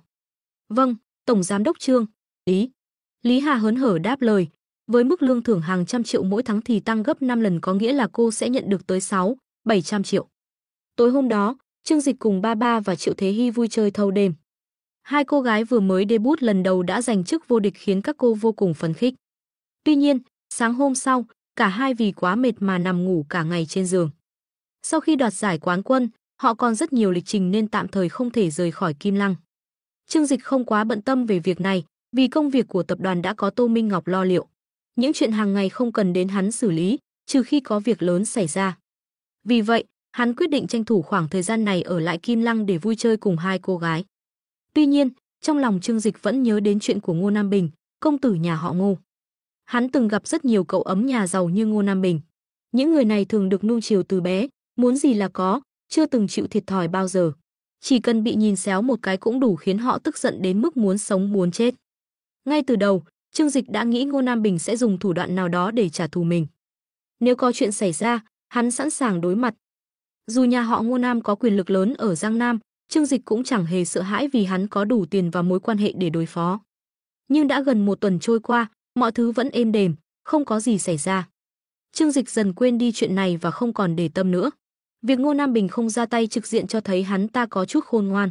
Nếu gia đình họ Ngô quyết định đối đầu, thì kết quả cũng chỉ là cả hai bên đều thiệt hại. Hơn nữa, Trương Dịch vẫn chưa lộ hết tất cả quân bài của mình. Với quyền kiểm soát Nguyệt Thần, hắn thừa sức đối phó với bất kỳ gia đình quyền thế nào. Tuy nhiên, Trương Dịch không biết rằng trong thời gian hắn ở lại Kim Lăng cùng Ba và Triệu Thế Hy, Ngô Nam Bình đã rời khỏi Kim Lăng và đến thành phố Thiên Hải để bắt đầu kế hoạch của mình. Sáng hôm đó, Viên Chí Quốc, một quan chức lớn ở Thiên Hải, đến văn phòng như thường lệ. Khi ông vào văn phòng, thư ký Trần Du đang sắp xếp lại văn kiện từ hôm trước. Thấy Viên Chí Quốc đến, Trần Du vội vàng đứng lên, mỉm cười chào buổi sáng, bí thư Viên. Viên Chí Quốc cười đáp lại, chào buổi sáng. Đúng rồi, những tài liệu tôi bảo cậu sắp xếp hôm qua xong chưa? Trần Du nhanh chóng đưa một tập hồ sơ dày đã được sắp xếp cẩn thận, bên trên còn có nhãn phân loại rõ ràng. Đã sắp xếp xong, mời ngài xem qua. Viên Chí Quốc gật đầu rồi quay người định vào phòng xem tài liệu. Nhưng Trần Du có vẻ đắn đo một lúc rồi vẫn gọi, bí thư Viên, có chuyện này, tôi nghĩ cần báo cáo với ngài. Viên Chí Quốc quay lại nhìn thư ký đã theo ông suốt 8 năm qua. Cả hai đều rất quen thuộc với nhau, đến mức chỉ cần một ánh mắt hay hành động là có thể hiểu được tâm tư đối phương. Nhìn vẻ mặt phức tạp của Trần Du, ông biết chắc có chuyện rắc rối xảy ra. Chuyện gì vậy? Trần Du liếc nhìn xung quanh rồi bước đến đóng cửa phòng lại. Bí thư Viên, chuyện này có liên quan đến gia đình ngài. Viên Chí Quốc giật mình. Gia đình sao? Cha mẹ ông đều là cán bộ cách mạng Lão Thành, hiện đang nghỉ dưỡng tại Thịnh Kinh, nên không có chuyện gì bất thường. Nếu có chuyện xảy ra, ông chắc chắn sẽ là người biết đầu tiên. Ông cũng đã ly hôn với vợ cũ hơn 10 năm, không còn liên hệ gì với nhau. Người duy nhất ông quan tâm là cô con gái đang ở giai đoạn nổi loạn và có tính cách bất ổn. Chuyện này liên quan đến Tiểu Nghiên sao? Vẻ mặt ông nghiêm túc nhìn Trần Du. Trần Du nhẹ gật đầu. Gần đây có một số tin đồn bên ngoài liên quan đến Tiểu Nghiên. Viên Chí Quốc nhíu mày, dù là một quan chức chăm chỉ và đạt nhiều thành tích, nhưng trong vấn đề gia đình, đặc biệt là việc dạy dỗ con gái, ông thực sự không làm tốt. Nếu không, Tiểu Nghiên đã không sống chung với mẹ mà luôn xa rời ông. Nói rõ hơn đi, Rốt cuộc có chuyện gì? Trần Du hỏi, bí thư Viên, ngài có thường xem các chương trình giải trí không? Viên Chí Quốc cười đáp, tôi già rồi, làm sao còn xem mấy chương trình giải trí như người trẻ. Lắm lắm thì chỉ xem một trận bóng khi rảnh thôi. Trần Du nói tiếp, vậy nên ngài không biết rồi. Tiểu Nghiên hiện tại đã debut làm thần tượng và đang là ngôi sao nổi tiếng nhất. Viên Chí Quốc tròn mắt kinh ngạc. Tiểu Nghiên ra mắt làm sao? Ông biết con gái mình từ nhỏ đã yêu thích âm nhạc và vũ đạo, thậm chí còn học tại học viện âm nhạc khi lên đại học. Ông từng dự định sau này sẽ tìm cách đưa cô sang Sydney học thêm về âm nhạc. Nhưng giờ cô mới chỉ là sinh viên năm 2, làm sao lại ra mắt, hơn nữa còn nổi tiếng. Chuyện này khiến ông vô cùng ngạc nhiên. Viên Chí Quốc nhìn Trần Du, trong lòng cảm thấy sự việc không hề đơn giản. Nếu Tiểu Nghiên nổi tiếng chỉ vì tài năng, ông sẽ vui mừng cho con gái. Nhưng vẻ mặt của Trần Du cho thấy phía sau câu chuyện còn có điều gì đó. Chuyện gì xảy ra? Cậu nói rõ đi. Viên Chí Quốc ngồi xuống ghế sofa, ra hiệu cho Trần Du ngồi cạnh. Trần Du gật đầu rồi ngồi xuống nghiêm túc nói, đài truyền hình Giang Nam gần đây tổ chức một chương trình tuyển chọn tài năng có tên Thanh Xuân Có Ta. Chương trình này quy tụ những nữ sinh từ 18 đến hơn 20 tuổi. Nó được đầu tư rất nhiều tiền, quảng bá mạnh mẽ và nhanh chóng trở thành chương trình hot nhất trong năm. Tiểu Nghiên đã tham gia và biểu diễn rất xuất sắc. Cô ấy dẫn đầu về độ nổi tiếng và cuối cùng với một cô gái tên Triệu Thế Hy đồng đoạt quán quân. Viên Chí Quốc gật đầu khi nghe đến đây. Làng giải trí rất phức tạp, muốn nổi tiếng không chỉ cần có tài năng mà còn phải có người đứng sau hỗ trợ. Ông dần hiểu ra vấn đề, có lẽ ai đó đang lợi dụng con gái ông để lấy lòng mình. Nhưng ông đã ly hôn từ nhiều năm trước và không nhiều người biết về thân phận của con gái ông. Trần Du tiếp tục, chúng tôi đã điều tra, Tiểu Nghiên và Triệu Thế Hy đều thuộc công ty truyền thông 33 Rem. Chủ tịch công ty này là Trương Dịch, tổng giám đốc tập đoàn Thịnh Thế. Nói đến đây, Trần Du cố ý dừng lại. Viên Chí Quốc có mối quan hệ rất gần gũi với Trương Dịch, xem hắn như một doanh nhân trọng điểm cần ủng hộ. Nghe đến Trương Dịch là người đứng sau, Viên Chí Quốc không nhịn được bật cười. Thì ra là cậu ta làm chuyện này. Viên Chí Quốc thực sự rất khâm phục Trương Dịch. Mặc dù còn trẻ, nhưng Trương Dịch đã đạt được những thành tựu kinh doanh đáng kinh ngạc.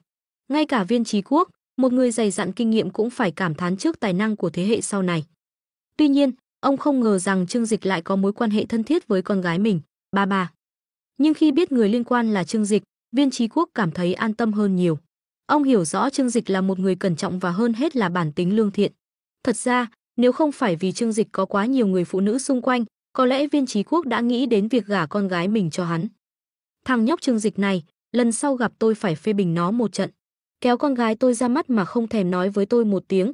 Viên Chí Quốc cười hà hà. Có vẻ như ông không hề cảm thấy phiền lòng chút nào. Viên Chí Quốc làm quan nhiều năm, hiểu rằng đôi khi cuộc sống không thể quá khắt khe. Là một người từng trải, ông không phải kiểu người cứng nhắc, cổ hủ. Hơn nữa, Viên Chí Quốc cảm thấy mình nợ con gái quá nhiều. Mặc dù ông luôn cố gắng tìm cách cải thiện mối quan hệ, nhưng suốt thời gian qua, ông vẫn chưa có cơ hội thích hợp. Ông biết con gái mình luôn khao khát được nổi tiếng trong làng giải trí. Dù ông là quan chức quyền lực ở Thiên Hải, việc can thiệp vào giới giải trí lại không dễ dàng.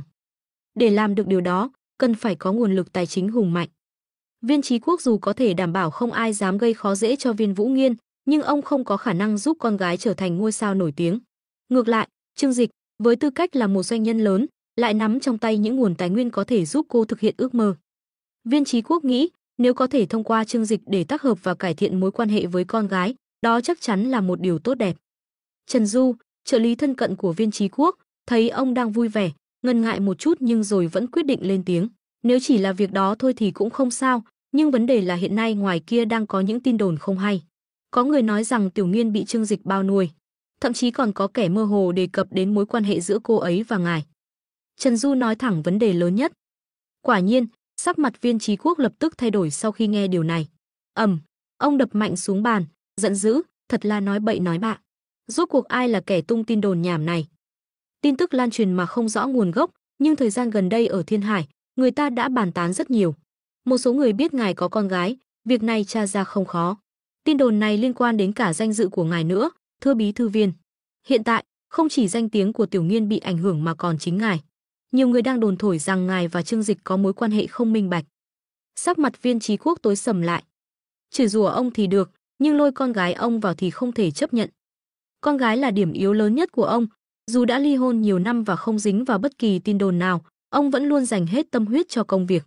Nhưng với Viên Chí Quốc, con gái chính là nhà, nơi an yên nhất trong lòng ông, dù cho giữa họ thường xảy ra mâu thuẫn.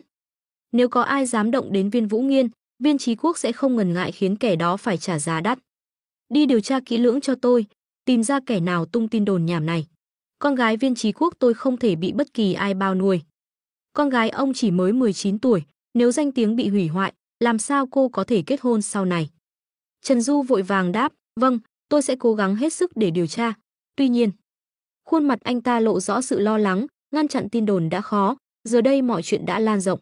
Quan trọng là làm thế nào để giải quyết dứt điểm. Dù có tìm ra kẻ tung tin, thì danh dự của ngài và Tiểu Nghiên cũng đã bị tổn hại ít nhiều.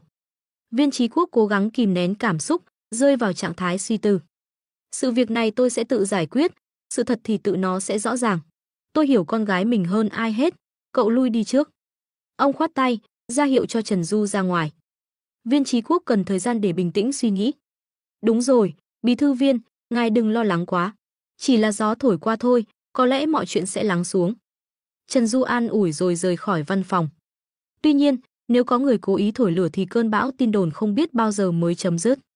Viên Chí Quốc ngồi trên ghế salon, suy nghĩ một lúc rồi đứng dậy, quay trở lại bàn làm việc để xử lý xong công việc trong ngày.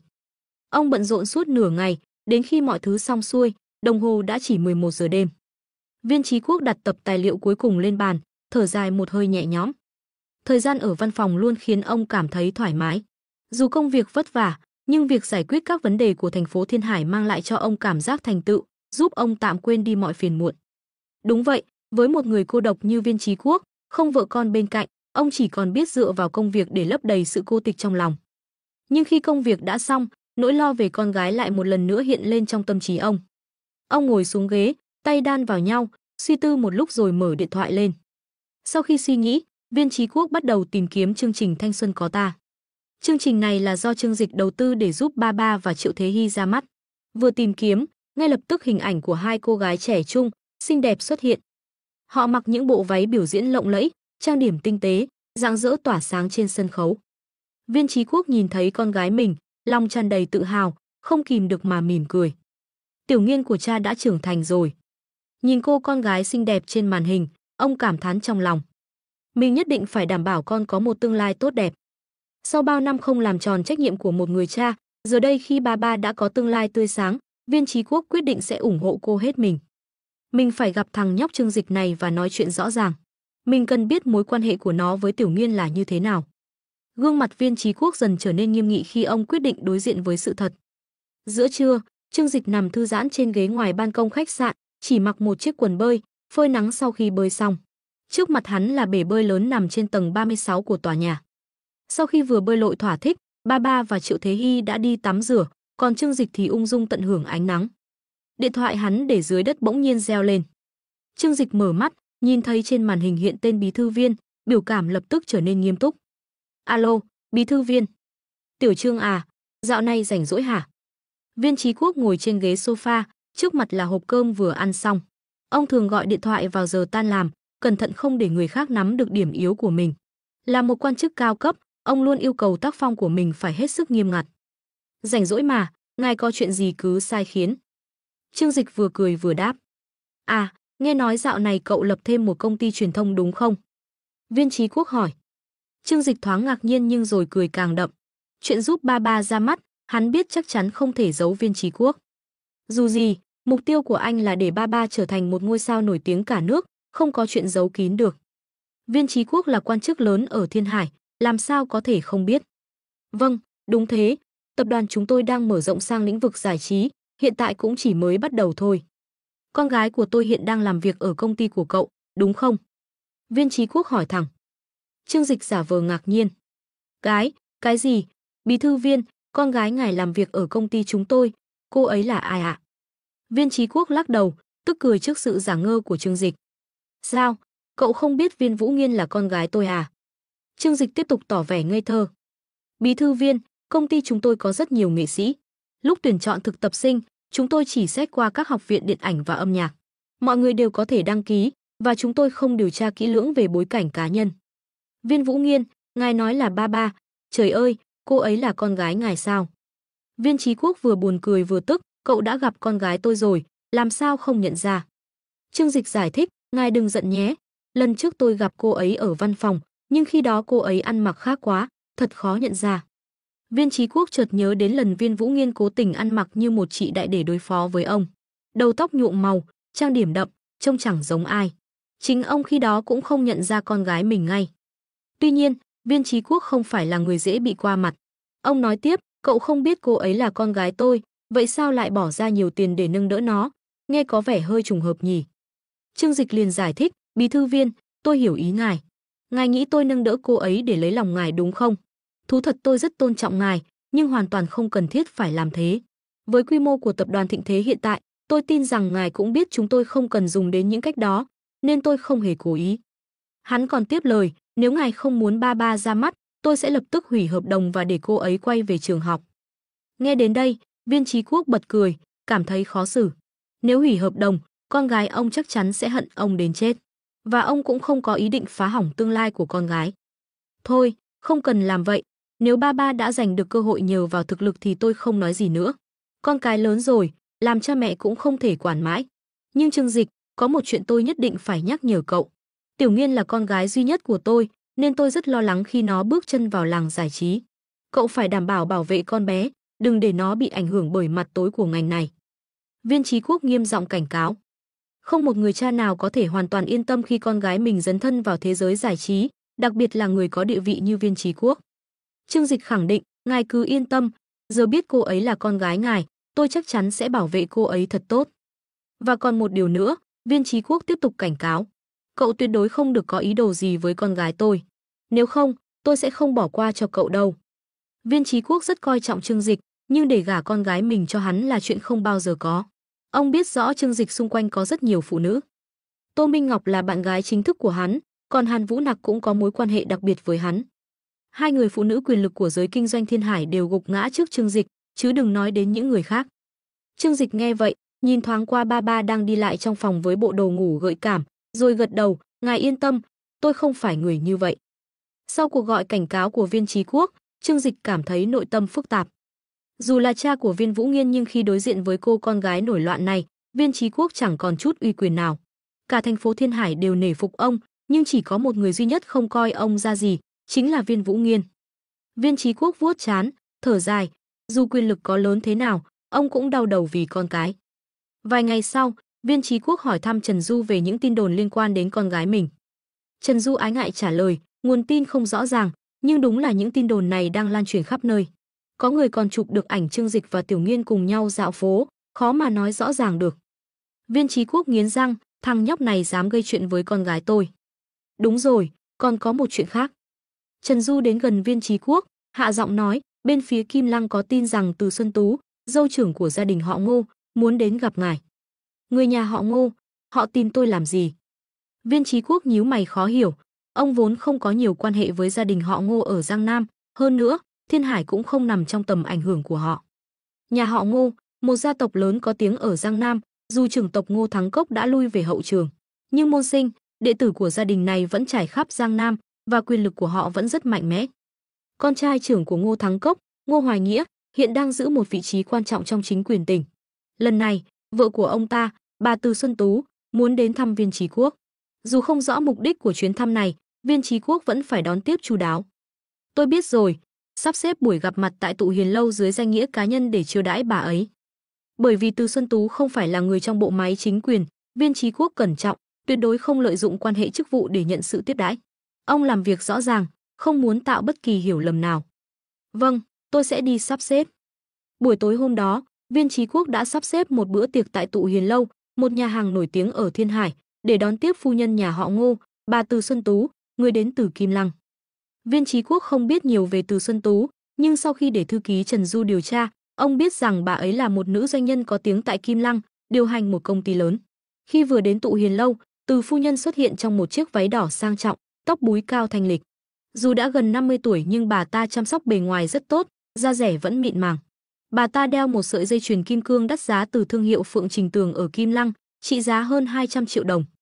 Bà không đi một mình mà còn dẫn theo một chàng trai trẻ khoảng hơn 20 tuổi. Nhìn hai người có nét mặt tương tự, Viên Chí Quốc đoán đó là mẹ con. Viên Chí Quốc nở nụ cười thân thiện, bước lên chào đón họ. Từ phu nhân, chào bà, hoan nghênh bà đến với Thiên Hải.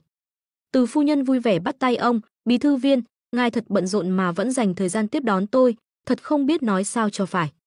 Không phải ai cũng có thể dễ dàng gặp Viên Chí Quốc. Nếu không phải vì gia đình bà là nhà họ Ngô, một gia tộc quyền lực ở Giang Nam, bà đã khó lòng có được cuộc gặp này. Nam Bình, chào bác Viên đi. Từ phu nhân quay sang con trai mình. Ngô Nam Bình bước lên, lịch sự cúi chào, cháu chào bác Viên. Cháu đã nghe danh ngài từ lâu, cha cháu cũng thường nhắc ngài là một lãnh đạo tận tâm của Giang Nam. Ngô Nam Bình cầm theo một hộp trà, nói tiếp, cháu biết ngài thích trà, đây là trà gia đình cháu mang tới, hy vọng ngài sẽ thích. Viên Chí Quốc liếc nhìn hộp trà rồi thản nhiên đáp, tấm lòng của cháu, ta xin nhận. Nhưng ta gần đây hơi bốc hỏa, chỉ uống nước rồi thôi. Là một người thận trọng, Viên Chí Quốc không dễ dàng nhận quà từ người lạ, nhất là khi chưa rõ mục đích của họ. Thấy quà bị từ chối, ánh mắt Ngô Nam Bình thoáng chút thất vọng, nhưng hắn ta nhanh chóng che giấu cảm xúc, cười nói, cháu thật thất lễ rồi, lần sau cháu sẽ mang theo thứ khác phù hợp hơn. Viên Chí Quốc gật đầu, nhìn bề ngoài, Ngô Nam Bình có vẻ chững chạc, dù không quá nổi bật về ngoại hình nhưng lại có dáng vẻ của một công tử con nhà quyền quý, với phong thái lịch thiệp và cách ăn mặc sang trọng. Thôi, đừng đứng mãi ở đây, chúng ta vào trong rồi nói chuyện. Viên Chí Quốc mời hai người vào gian phòng đã chuẩn bị sẵn. Ông biết rằng nếu họ từ xa đến gặp ông chắc chắn là có chuyện quan trọng. Viên Chí Quốc thầm suy nghĩ, ông có quen biết Ngô Thắng Cốc và Ngô Hoài Nghĩa nhưng chỉ là quan hệ công việc, không phải quá thân thiết. Tại sao họ lại cử người đến gặp ông lần này? Chẳng lẽ muốn đầu tư vào Thiên Hải? Dù trong đầu nhiều suy nghĩ, ông vẫn giữ thái độ tiếp đón chu đáo, dẫn hai người vào trong phòng tiệc. Ba người cùng với thư ký Trần Du ngồi xuống trò chuyện. Những câu chuyện xoay quanh sức khỏe của lão gia nhà họ Ngô và công việc hiện tại của Ngô Hoài Nghĩa.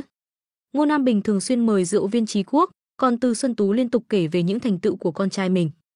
Con trai tôi tốt nghiệp từ Đại học Harvard, năm ngoái mới về nước. Hiện tại nó đang bận rộn với công ty của mình, cũng may là có sự hỗ trợ từ các bậc bề trên trong nhà, công việc làm ăn cũng khá ổn. Ngô Nam Bình khiêm tốn nói, mẹ à, trước mặt bác Viên, mẹ đừng tâng bốc con quá, con còn phải học hỏi nhiều lắm. Từ Xuân Tú vỗ vai con, cười nói, bác Viên của con không phải người ngoài, lúc trước ông và ba con từng học cùng trường đó. Không cần khiêm tốn quá, con còn cả tương lai dài phía trước. Viên Chí Quốc dù là người từng trải vẫn không quá thích những lời khách sáo. Ông lắng nghe hai mẹ con nói chuyện nhưng trong lòng vẫn không hiểu rõ họ muốn gì. Nếu họ đến để bàn chuyện làm ăn, hẳn đã nói đến các kế hoạch kinh doanh rồi. Còn nếu là về chính trị thì nhà họ Ngô đã có ảnh hưởng lớn ở Kim Lăng, không cần phải đến Thiên Hải để cầu xin. Không thể đoán được, Viên Chí Quốc quyết định không vòng vo nữa. Dù sao ông cũng rất bận rộn, công việc ở Thiên Hải nhiều không kể xiết, chưa kể ông còn đang lo về những tin đồn không hay liên quan đến con gái mình. Sau một hồi trò chuyện, Viên Chí Quốc hỏi thẳng, Từ phu nhân, lần này bà và cậu Ngô đến gặp tôi chắc hẳn có chuyện gì quan trọng. Bà cứ nói thẳng, tôi không thích vòng vo. Nghe Viên Chí Quốc nói vậy, Từ Xuân Tú và Ngô Nam Bình nhìn nhau rồi bật cười. Bí thư Viên đúng là người thẳng thắn. Nếu vậy, tôi sẽ không giấu nữa. Chúng tôi đến đây là để cầu hôn. Cả Viên Chí Quốc và thư ký Trần Du đều sững sờ. Cầu hôn. Ngô Nam Bình nghiêm túc nhìn Viên Chí Quốc, thành thật nói, bác Viên, sau khi gặp tiểu thư Viên Vũ Nghiên ở Kim Lăng, cháu đã rất thích cô ấy. Nếu có thể cưới được cô ấy, đời này cháu sẽ không còn gì nuối tiếc, mong ngài chấp nhận lời cầu hôn này. Viên Chí Quốc ngạc nhiên đến mức há hốc miệng, chưa biết phản ứng ra sao. Con gái ông mới chỉ 19 tuổi, ông chưa bao giờ nghĩ đến việc cưới xin của nó. Trong lúc ông còn chưa biết nói gì, Từ Xuân Tú vội nói tiếp, bí thư Viên, chúng tôi đến đây với tấm lòng chân thành. Sau khi con trai tôi gặp con gái ngài, nó ngày đêm không yên, chẳng ăn chẳng uống. Vì thế, tôi đành phải đích thân dẫn nó đến đây để xin ngài cho phép, rất mong ngài chấp thuận. Viên Chí Quốc ban đầu bị bất ngờ, nhưng với vai trò là một quan chức kỳ cựu, ông nhanh chóng lấy lại bình tĩnh. Cầu hôn, Từ phu nhân, có lẽ bà không biết, con gái tôi mới chỉ 19 tuổi thôi.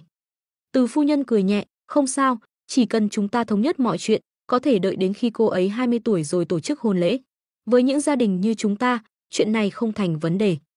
Quả đúng vậy, trong các đại gia tộc, nhiều vấn đề vốn chẳng đáng bận tâm. Chuyện hôn nhân của thế hệ trẻ chẳng qua chỉ là một bước đi trong việc củng cố quan hệ giữa các gia tộc. Ngô Nam Bình nhìn Viên Chí Quốc, hy vọng ông sẽ đồng ý. Ban đầu ở Kim Lăng, hắn ta bị Trương Dịch làm nhục trước mặt mọi người, không có cách nào trả thù trực tiếp. Tuy nhiên, hắn ta đã nhanh chóng nghĩ ra cách khác, nhắm vào ba bà. Xung quanh Trương Dịch có rất nhiều phụ nữ, điều này rất dễ điều tra. Nhưng ba ba không phải là người bình thường, cô là con gái của một quan chức lớn. Viên Chí Quốc chắc chắn sẽ không muốn con gái mình dính líu đến Trương Dịch, người có tiếng là Đào Hoa. Ngô Nam Bình tự tin vào thân phận gia tộc của mình. Chỉ cần hắn ta chính thức cầu hôn, Viên Chí Quốc chắc chắn sẽ ủng hộ, bởi thông gia với gia đình họ Ngô có thể giúp sự nghiệp của Viên Chí Quốc phát triển hơn nữa. Viên Chí Quốc hiện là một quan chức lớn ở Thiên Hải.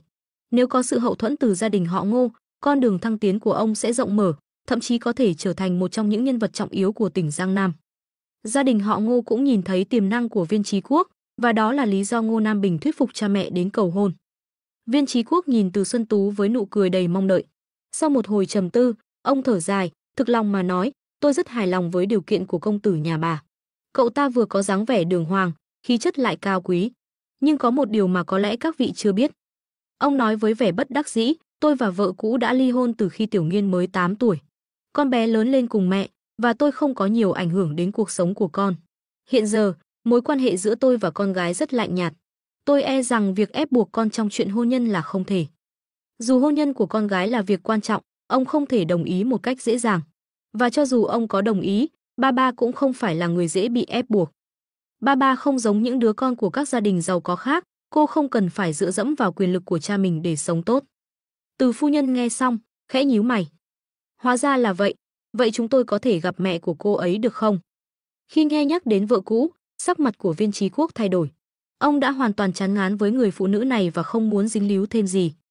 Chuyện đó các vị tự quyết định, chúng tôi đã ly hôn, tôi không có quyền can thiệp vào việc của bà ấy. Ngô Nam Bình thấy vậy liền nâng ly rượu đứng dậy, thành thật nói với Viên Chí Quốc, bác Viên, cháu đã yêu Viên Vũ Nghiên từ cái nhìn đầu tiên. Cháu thề, nếu không phải cô ấy, cháu sẽ không cưới ai khác. Nói xong, hắn ngửa đầu uống cạn ly rượu.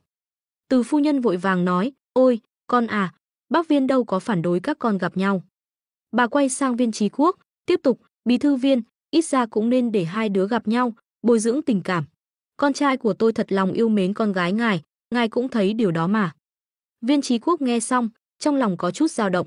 Đúng là so với gia đình họ Ngô, con gái ông kết hôn với Ngô Nam Bình cũng không phải là một sự sỉ nhục.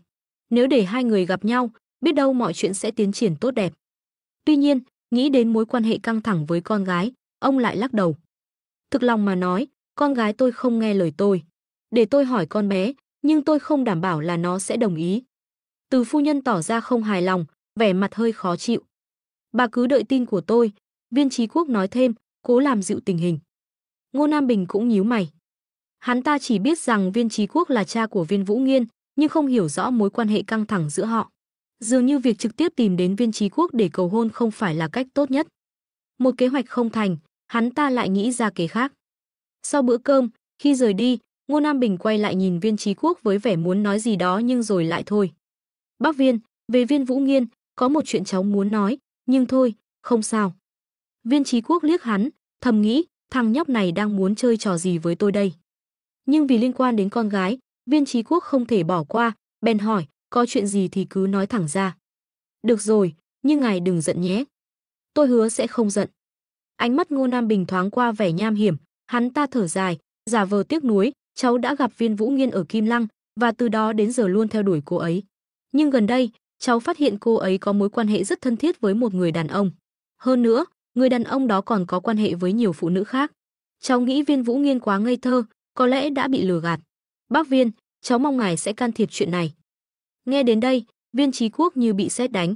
Con gái của ông đang dính líu đến một tay Sở Khanh ư? Và người đàn ông đó, không ai khác chính là Trương Dịch.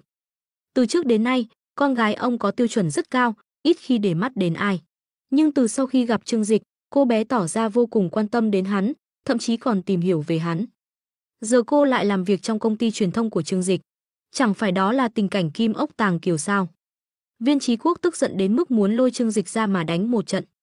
Ngô Nam Bình còn giả vờ nói, bác Viên, xin ngài đừng giận, chắc chắn là Viên Vũ Nghiên bị lừa gạt. Tôi biết rồi, cảm ơn cháu đã nhắc nhở, nhưng con gái tôi giữ mình rất trong sạch, không có chuyện đó đâu. Viên Chí Quốc lạnh lùng đáp. Sau khi Ngô Nam Bình và Từ phu nhân rời đi, Viên Chí Quốc giống như một con hổ dữ chuẩn bị bùng nổ, khiến mọi người xung quanh không khỏi cảm thấy e ngại. Thư ký Trần Du đứng bên cạnh liền nhỏ giọng hỏi, bí thư Viên, có nên liên lạc với Trương Dịch không? Viên Chí Quốc gật đầu, giọng điệu nghiêm nghị, gọi điện cho hắn, bảo hắn lập tức trở về gặp tôi. Dứt lời, Viên Chí Quốc nhanh chóng bước ra ngoài, trong lòng dâng lên ngọn lửa giận dữ gần như không thể kiềm chế. Hiện tại, lý trí cuối cùng còn sót lại của ông giúp ông kiềm chế không tự mình gọi điện thoại, vì ông biết rằng nếu trực tiếp nghe máy, ông sẽ không kiềm chế nổi mà mắng Trương Dịch một trận ngay lập tức. Nhìn theo bóng lưng của Viên Chí Quốc, Trần Du thầm nghĩ, chuyện này không ổn rồi. Viên Chí Quốc lâu rồi chưa tức giận đến mức này, và một khi ông nổi giận, hậu quả thường sẽ rất nghiêm trọng. Trần Du nhanh chóng lấy điện thoại ra, tìm số của Trương Dịch, đồng thời cũng lướt qua số của Viên Vũ Nghiên. Sau một chút cân nhắc, hắn ta quyết định gọi cho Trương Dịch. Lúc này, Trương Dịch đang ở Kim Lăng, cùng Ba Ba và Triệu Thế Hy đi dạo chơi. Kim Lăng nổi tiếng với những thắng cảnh cổ xưa, và Trương Dịch vừa khéo có thời gian rảnh rỗi để cùng hai cô gái dạo chơi khắp nơi. Khi điện thoại vang lên, thấy là thư ký Trần Du gọi, Trương Dịch khẽ nhíu mày, ánh mắt lộ vẻ ngạc nhiên. Thư ký Trần, có chuyện gì vậy? Trần Du vừa mở miệng đã nói ngay, Tổng Giám đốc Trương, lần này anh gây họa lớn rồi. Trương Dịch nheo mắt lại, có chuyện gì vậy? Chuyện này anh tự biết rõ mà, đúng không? Trần Du cười khẩy. Từ lúc nào anh đã chinh phục được con gái của bí thư Viên vậy? Trương Dịch không giấu giếm, bình thản đáp, cũng được một thời gian rồi. Trần Du cười lớn, hay lắm, anh quả thật to gan. Chẳng lẽ anh không biết Viên Vũ Nghiên là điểm yếu của bí thư Viên sao? Động vào cô ấy, anh chuẩn bị tinh thần chịu đựng đi. Chết dưới hoa mẫu đơn, làm quỷ cũng phong lưu mà. Trương Dịch nói đùa, quay đầu nhìn Viên Vũ Nghiên đang vui vẻ cho cá ăn. Cô mặc chiếc quần bò ngắn, bờ mông tròn đầy căng tràn sức sống, khiến ai nhìn cũng khó mà rời mắt.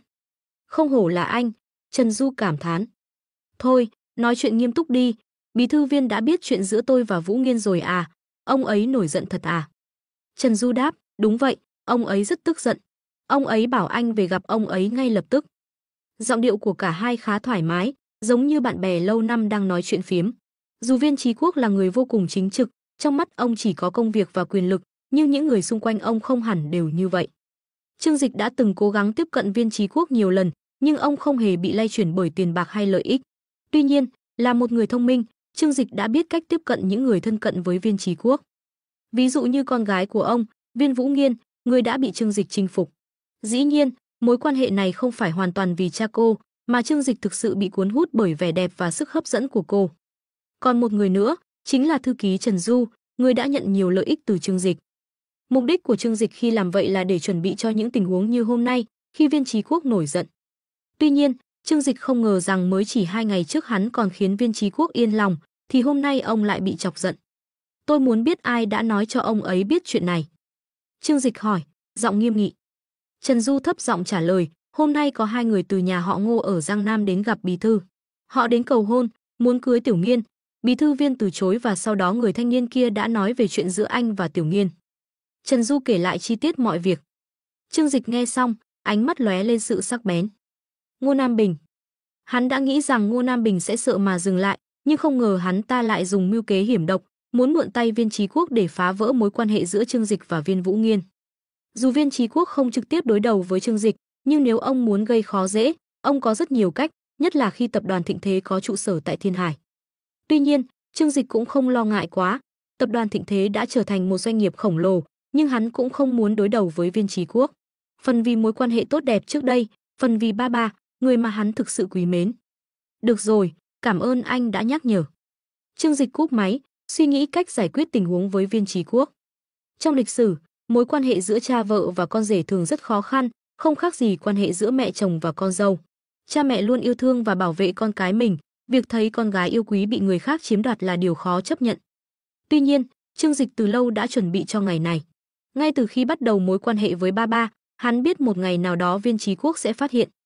Dù sự việc xảy ra có phần đột ngột, nhưng Trương Dịch không hề tỏ ra hoảng loạn. Nhìn Viên Vũ Nghiên đang vui vẻ cho cá ăn, Trương Dịch tiến tới, vỗ nhẹ vào mông cô.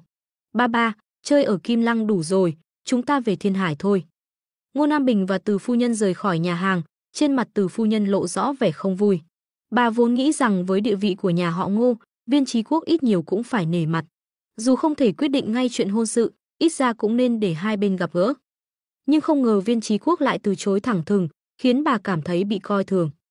Viên Chí Quốc đúng là quá kiêu ngạo. Chúng ta là nhà họ Ngô có tiếng ở Giang Nam, dù không nể mặt mẹ, ít nhất cũng phải nể mặt cha con chứ.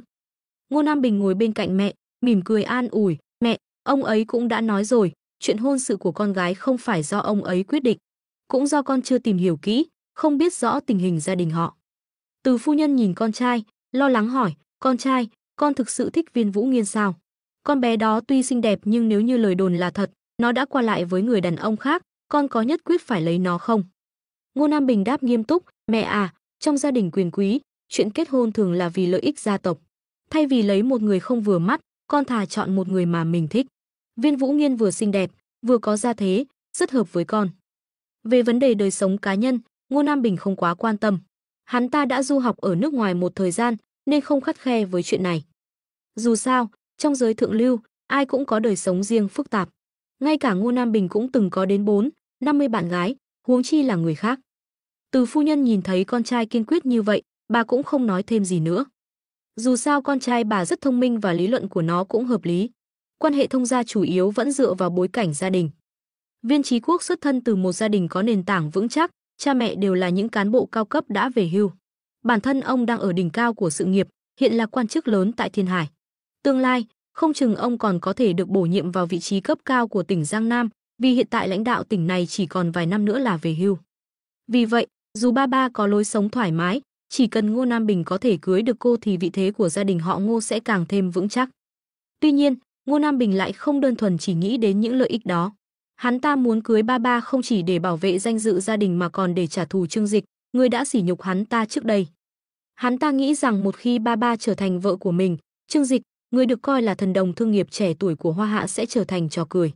Còn hắn ta, Ngô Nam Bình, sẽ nổi danh khắp Giang Nam, thậm chí cả nước.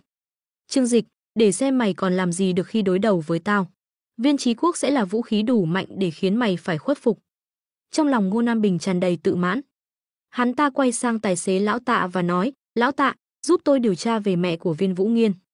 Vì Viên Chí Quốc đã nói rằng con gái ông lớn lên với mẹ, nên Ngô Nam Bình quyết định tấn công từ cả hai phía. Hắn ta tin rằng, một khi có thể chinh phục mẹ của Viên Vũ Nghiên, việc cưới được cô sẽ trở nên dễ dàng hơn rất nhiều. Hắn ta sẽ chiếm được lòng tin của bà, rồi bà sẽ thuyết phục con gái giúp hắn ta, mọi chuyện sẽ suôn sẻ. Ngô Nam Bình tự tin rằng kế hoạch của mình hoàn hảo. Lần này, hắn ta tin chắc mình sẽ đánh bại Trương Dịch, khiến hắn mất mặt hoàn toàn. Sau khi nhận được tin từ thư ký Trần Du, Trương Dịch lập tức cùng ba quay lại Thiên Hải bằng máy bay riêng. Chuyến đi Kim Lăng lần này khá thú vị, nhưng gặp phải Ngô Nam Bình đúng là một sự phiền toái không mong muốn. Muốn đấu với tôi, anh còn phải học thêm 100 năm nữa, Trương Dịch nghĩ thầm. Khi trở về Thiên Hải, Trương Dịch không lập tức gặp Viên Chí Quốc. Hắn biết rằng nếu gặp lúc này chắc chắn sẽ chỉ khiến ông nổi giận thêm. Vì vậy, hắn nhờ thư ký Trần Du nhắn lại với Viên Chí Quốc rằng hiện ba còn nhiều lịch trình quan trọng và hắn phải đích thân lo liệu, do đó, hắn sẽ về gặp sau. Viên Chí Quốc tuy có chút bực bội, nhưng vì chuyện này liên quan đến con gái yêu quý, ông cũng phải kiên nhẫn chờ đợi. Tuy nhiên, ông không biết rằng Trương Dịch đã sớm trở về Thiên Hải. Dù vậy, Trương Dịch cũng không thể trốn tránh Viên Chí Quốc mãi. Nếu không, với địa vị của ông ta, Trương Dịch biết rằng sớm muộn gì ông cũng sẽ tìm cách ép hắn ra mặt. Một ngày nọ, Trương Dịch nhận được tin rất quan trọng từ Nguyệt Thần. Phát hiện Viên Chí Quốc đã xuất phát, mục tiêu là khu biệt thự Nhạc Lộc Phong. Là một hệ thống thông minh sở hữu công nghệ vượt trội 500 năm, Nguyệt Thần có khả năng giám sát mọi mạng lưới. Không có bất cứ bí mật nào có thể qua mặt cô. Dù là qua máy tính hay điện thoại, không ai có thể ẩn giấu vị trí của mình. Và Viên Chí Quốc hiện tại cũng đang nằm trong sự giám sát của cô. Được rồi, tôi biết rồi, Trương Dịch mỉm cười. Hắn đứng dậy, nhìn về phía phòng bếp nơi ba và Triệu Thế Hy đang loay hoay làm đồ ăn. Trong tay họ là một đống món ăn có vẻ ngoài đáng sợ. Hắn nói lớn, ba, hôm nay anh có việc bận không ăn ở nhà được, em và Thế Hy cứ tự nhiên nhé. Từ xa, hắn có thể nhìn thấy một mâm đồ ăn đen xì. Thú thật, hắn thà ăn đất còn hơn thử món ăn đó, vì chắc chắn sau khi ăn xong, chưa biết liệu hắn có còn sống sót hay không. Ba mở to đôi mắt đáng yêu, thất vọng nói, em đã làm riêng cho anh mà. Trương Dịch bước tới, xoa đầu cô nhẹ nhàng. Bên dưới tạp dề, ba chỉ mặc một chiếc quần lót nhỏ màu đen, để lộ làn da trắng ngần mịn màng, trông cô thật quyến rũ. Thật khó để quyết định xem hắn nên ăn cơm hay ăn cô. Hắn cười tươi, vậy thì phần của anh em cũng ăn giúp luôn nhé. Nói xong, hắn cầm áo khoác lên và rời đi. Trong bếp, ba và Triệu Thế Hy nhìn nhau. Họ nhìn vào đống đồ ăn đen xì trên mâm, do dự không biết có nên thử hay không. Cuối cùng, Triệu Thế Hy lấy dũng khí, lôi từ trong lò ra một khay bánh quy blueberry, thử đi. Nếu có thể đập nát được thì mới ăn được. Ba nghe vậy, nghiêm túc gật đầu. Sau đó, cô lấy ra một cây búa lớn và đập mạnh vào một miếng bánh quy trên thớt. Nhưng sau cú đập, bánh quy vẫn nguyên vẹn, còn cứng hơn cả xi măng. Trương Dịch vừa đi xuống lầu, vừa vui vẻ huýt sáo. Hắn bước lên chiếc Pagani của mình và lái thẳng đến Nhạc Lộc Phong. Nhạc Lộc Phong là một khu biệt thự ở phía đông thành phố. Giá nhà ở đây khoảng 50.000 mỗi mét vuông, chỉ được coi là khu trung cấp so với toàn thành phố Thiên Hải. Khu biệt thự này đã tồn tại được vài chục năm nên có phần cũ kỹ và ít người ở. Hôm nay là cuối tuần, Viên Chí Quốc lái xe đến đây. Xe dừng trước một căn biệt thự riêng, ông nhìn xung quanh một chút rồi mở cửa xe bước xuống. Ông đội một chiếc mũ câu cá, đeo kính râm che gần hết khuôn mặt, trông khá kín đáo. Đi đến cổng, ông đẩy nhẹ và nhận ra cửa không khóa. Ông bước theo con đường đá cuội đến trước cửa chính, gõ nhẹ theo nhịp 2 ngắn 1 dài, vô cùng có quy tắc. Chỉ chốc lát sau, cửa mở ra. Một bàn tay trắng nõn thon thả kéo tay ông vào bên trong. Anh đến rồi, hôm nay em làm món cá trưng mà anh thích nhất đấy. Cửa vừa khép lại, một người phụ nữ tết tóc đuôi ngựa, trông khoảng hơn 30 tuổi, dịu dàng chào đón Viên Chí Quốc. Viên Chí Quốc tháo mũ và kính râm, đưa cho người phụ nữ, cô nhanh chóng giúp ông đặt lên bàn. Anh vất vả quá. Viên Chí Quốc thở dài, ngồi xuống ghế sofa, trên mặt ông hiện rõ vẻ u sầu, rõ ràng những rắc rối liên quan đến con gái và Trương Dịch đang khiến ông rất phiền lòng. Nếu ai vô tình thấy được cảnh tượng trong phòng này, chắc chắn sẽ nhận ra ít nhất một người. Viên Chí Quốc là quan chức lớn của thành phố Thiên Hải, người trong giới thượng lưu tại đây không ai là không biết đến ông. Nhưng điều bất ngờ hơn cả là người phụ nữ dịu dàng, đẹp đẽ đang mặc tạp dề đứng bên cạnh ông lại là một gương mặt quen thuộc hơn. Người phụ nữ ấy chính là Phương Tình, một ký giả nổi tiếng của kênh tin tức Thiên Hải đài truyền hình. Cô không chỉ là một gương mặt quen thuộc với khán giả truyền hình mà còn là biểu tượng của sự thông minh và sắc đẹp. Được mệnh danh là đài hoa của đài truyền hình, Phương Tình là người mà mọi người ở Thiên Hải đều biết đến. Không ai ngờ rằng cô lại đang duy trì một mối quan hệ bí mật với Viên Chí Quốc. Nhìn cách họ quen thuộc với nhau, rõ ràng rằng mối quan hệ này đã kéo dài không ít thời gian. Thấy Viên Chí Quốc buồn bã, Phương Tình bèn ân cần rót cho ông một tách trà xanh, nhiệt độ vừa phải. Chí Quốc, có chuyện gì vậy? Công việc lại gặp khó khăn sao? Phương Tình ngồi bên cạnh, giọng nói nhẹ nhàng, tràn đầy quan tâm. Ở tuổi hơn 30, cô mang vẻ đẹp trưởng thành và quyến rũ mà những cô gái trẻ khó có được. Từng đường cong trên cơ thể cô đều toát lên vẻ quyến rũ, khiến một người đàn ông ở tuổi Viên Chí Quốc khó mà không bị lay động. Viên Chí Quốc lắc đầu, không phải chuyện công việc, là chuyện của con gái anh. Hai người đã quen biết nhiều năm, mối quan hệ này đã kéo dài suốt thời gian dài mà không ai phát hiện ra. Mặc dù không thể kết hôn chính thức vì sợ ảnh hưởng đến hình ảnh và tác phong của mình, nhưng với Phương Tình, Viên Chí Quốc luôn cảm thấy như đang sống cùng một người vợ thực thụ. Họ luôn gặp gỡ bí mật vào mỗi cuối tuần. Phương Tình nghe Viên Chí Quốc nói về con gái mình bèn bật cười, là chuyện của Tiểu Nghiên sao? Con bé lại khiến anh phiền lòng à? Viên Chí Quốc thở dài, không chỉ là làm anh bực mình, lần này là chuyện nghiêm trọng. Ông bắt đầu kể lại chuyện của Viên Vũ Nghiên và Trương Dịch cho Phương Tình nghe. Nghe xong, mắt Phương Tình sáng lên, Trương Dịch sao? Không ngờ Tiểu Nghiên lại có bạn trai là cậu ấy, đây đâu phải chuyện xấu gì. Trương Dịch hiện đang là một trong những người nổi tiếng nhất, có thể nói là một người chồng quốc dân trong mắt nhiều phụ nữ. Hắn vừa giàu có, vừa có trái tim nhân hậu, khiến không ít người mơ mộng. Nhưng Phương Tình, với vai trò là một người hoạt động trong giới truyền thông và tiếp xúc với nhiều người trong giới thượng lưu, biết rằng Trương Dịch không chỉ là một doanh nhân thành đạt mà còn là một người đàn ông trẻ trung, quyến rũ chẳng khác nào các thần tượng hàng đầu. Em hiểu cái gì? Viên Chí Quốc tức giận đáp. Trương Dịch là một người tốt, điều đó anh không phủ nhận, nhưng vấn đề là cậu ta quá lăng nhăng. Em có biết bên cạnh cậu ta có bao nhiêu phụ nữ không? Làm sao anh có thể yên tâm giao con gái của mình cho cậu ta? Nghe vậy, Phương Tình không nhịn được cười. Cô chế giễu, đàn ông thành đạt thì ai chẳng thích phụ nữ, nói cứ như anh không lăng nhăng vậy. Cô cố ý đùa giỡn, cọ sát vào người Viên Chí Quốc.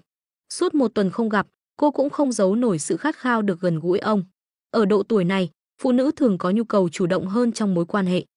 Viên Chí Quốc cảm thấy cổ họng khô khốc. Thời gian gần đây, ông chịu nhiều áp lực vì chuyện của con gái, và dĩ nhiên ông cũng cần tìm nơi để giải tỏa. Ông đứng dậy, kéo rèm cửa lại, rồi quay người ôm lấy Phương Tình, đặt cô xuống ghế sofa. Bên ngoài biệt thự ở khu nhạc Lộc Phong, một chiếc siêu xe Pagani Zonda đỗ lại. Trương Dịch ngồi trong xe, nhìn về phía biệt thự, khóe miệng nở một nụ cười mờ ám. Trương Dịch đã phát hiện ra Viên Chí Quốc và Phương Tình đã có mối quan hệ bí mật này từ lâu. Không phải vì hắn tò mò quá mức, mà thực sự là khi hắn có được khả năng từ Nguyệt Thần, hắn không thể không thử nghiệm nó. Lòng hiếu kỳ của con người đôi khi không thể kiềm chế. Viên Chí Quốc luôn xuất hiện với hình ảnh mẫu mực và nghiêm nghị, ly hôn đã lâu mà không hề có tai tiếng. Nhưng Trương Dịch đã từng tự hỏi, một người đàn ông ở độ tuổi trung niên như Viên Chí Quốc sẽ giải quyết nhu cầu cá nhân của mình như thế nào sau khi ly hôn. Và như dự đoán, ông ta có một mối quan hệ bên ngoài với Phương Tình, điều không có gì bất ngờ đối với Trương Dịch. Sau khi đợi khoảng 20 phút, Trương Dịch mới bấm số gọi điện cho Viên Chí Quốc. Lúc này, Viên Chí Quốc đang nằm nghỉ ngơi trên giường, ôm Phương Tình trong vòng tay. Dù thân phận của họ khiến ông không thể chính thức công khai mối quan hệ, nhưng Phương Tình luôn biết cách khiến ông cảm thấy thư giãn và hạnh phúc. Cô đã ở bên cạnh ông nhiều năm và họ duy trì mối quan hệ một cách kín đáo. Điện thoại trên bàn đột nhiên reo lên, Viên Chí Quốc nhìn vào màn hình, thấy tên Trương Dịch, ông nhíu mày, cuối cùng, thằng nhóc này cũng gọi điện tới. Trương Dịch, Viên Chí Quốc nghe máy, giọng nói đầy nghiêm túc. Bí thư Viên, thật xin lỗi, dạo gần đây tôi bận rộn ở Kim Lăng lo công việc cho ba nên vừa mới về. Nghe nói ngài muốn gặp tôi, có chuyện gì ạ? Trương Dịch vẫn giữ giọng điệu nhẹ nhàng. Viên Chí Quốc hít sâu một hơi, cố gắng kiềm chế cơn giận. Trương Dịch, tôi hỏi cậu một câu, có phải cậu đã cặp kè với con gái tôi? Bên kia điện thoại im lặng trong 2 giây, sau đó Trương Dịch thở dài, xem ra không thể giấu ngài được rồi. Đúng vậy, tôi và ba đang yêu đương. Cách gọi thân mật ba khiến Viên Chí Quốc cảm thấy khó chịu, nhưng đó là cái tên mà con gái ông tự chọn, đặc biệt khi cô ra ngoài chơi hoặc xuất hiện trước công chúng. Viên Chí Quốc cười lạnh, có vẻ cậu không chỉ có một cô gái bên cạnh đâu nhỉ. Tô Minh Ngọc, Hàn Vũ Nặc và những người phụ nữ khác quanh cậu, tôi tin đều không phải lời đồn. Cậu dám động đến cả con gái tôi, cậu nghĩ tôi sẽ bỏ qua cho cậu sao?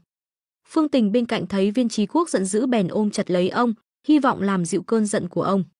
Sau khi bị Viên Chí Quốc mắng thẳng mặt, Trương Dịch chỉ cười, khuôn mặt đầy biểu cảm khó tả. Hắn có thể hiểu được tâm trạng của Viên Chí Quốc.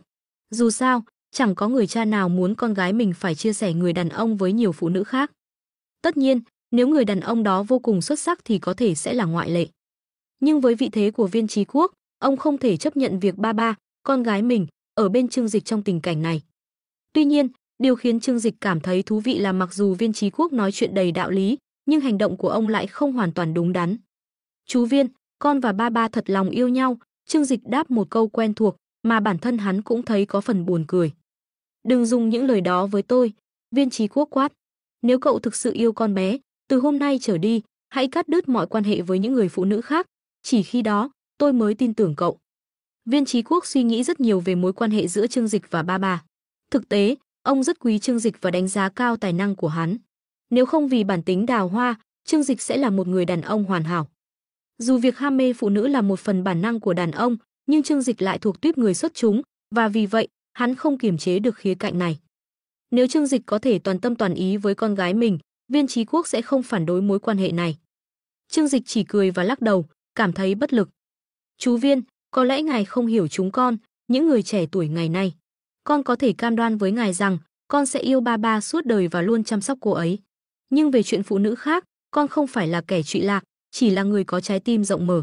Yêu thương mỗi người phụ nữ, điều đó là sai sao? Câu nói của Trương Dịch chứa đựng sự thẳng thắn, nhưng cũng rất chân thật.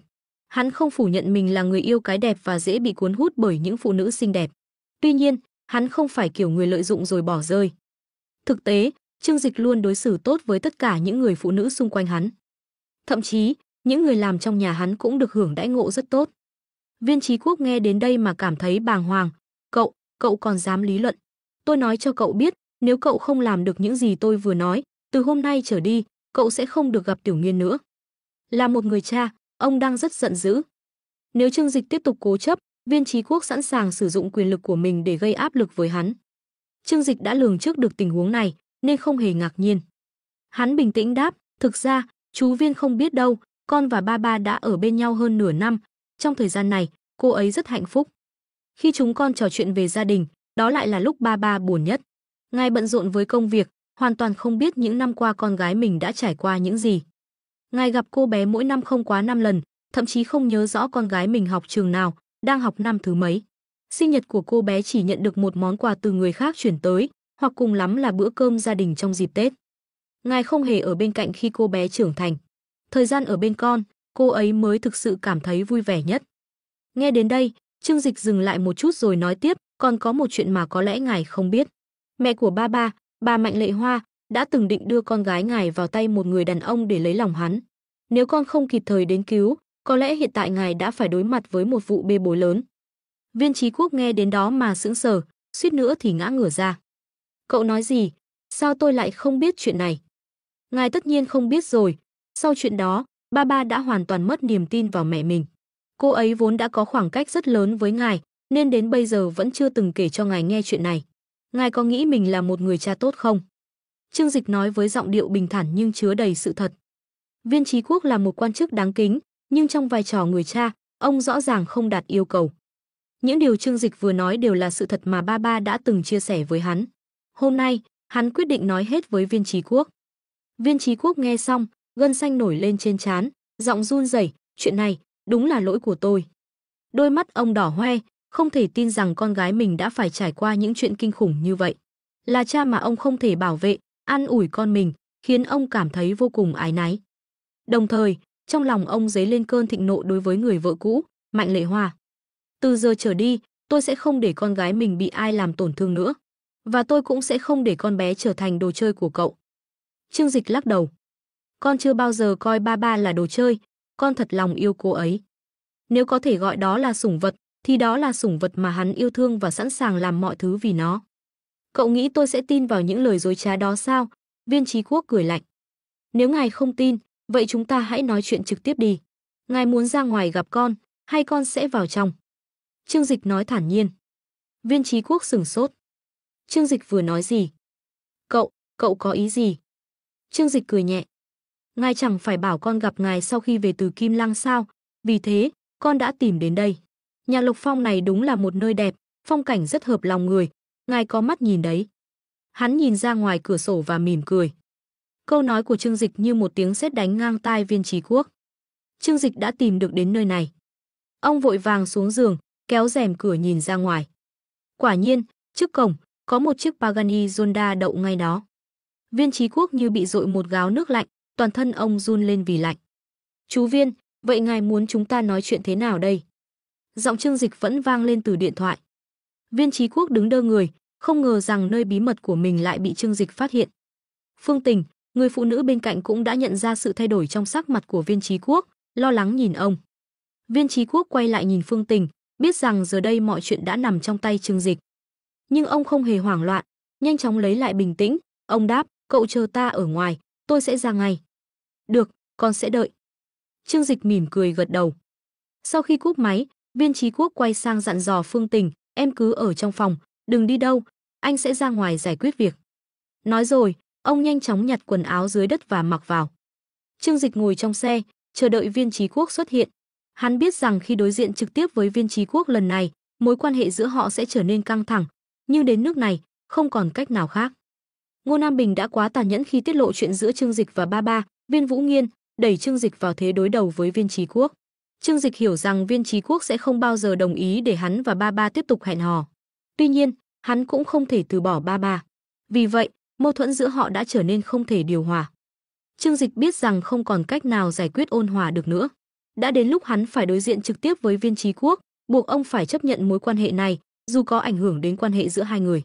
Dù giải pháp này có phần cứng rắn, nhưng ít nhất nó tốt hơn việc làm tổn thương ba và để cô rơi vào tình trạng tuyệt vọng. Một lát sau, cổng biệt thự mở ra, Viên Chí Quốc xuất hiện, đeo kính râm và đội mũ, đi thẳng đến xe của Trương Dịch. Ông bước vào xe và mạnh tay đóng cửa. Chú Viên, Trương Dịch chào. Viên Chí Quốc liếc nhìn Trương Dịch qua kính râm, ánh mắt sắc bén như muốn đâm thẳng vào hắn. Không ngờ cậu dám điều tra tôi, Viên Chí Quốc lạnh lùng nói, giọng đầy căm phẫn. Nếu chuyện ông có người phụ nữ ngoài luồng bị lộ ra, sự nghiệp chính trị của ông sẽ gặp khó khăn lớn. Vụ việc này có thể trở thành một vết nhơ trong hồ sơ, khiến con đường thăng tiến của ông bị ảnh hưởng nghiêm trọng. Trương Dịch lắc đầu và nhẹ nhàng cười, ngài có thể không tin, nhưng con thực sự không cố ý điều tra ngài, chỉ là tình cờ phát hiện ra thôi. Hắn tiếp tục, giọng điệu trêu chọc, con hiểu mà, ở tuổi trung niên, đôi khi người ta cần sự an ủi của phụ nữ. Nhưng, nếu người phụ nữ đó là người đã có chồng thì quả thật không hay chút nào.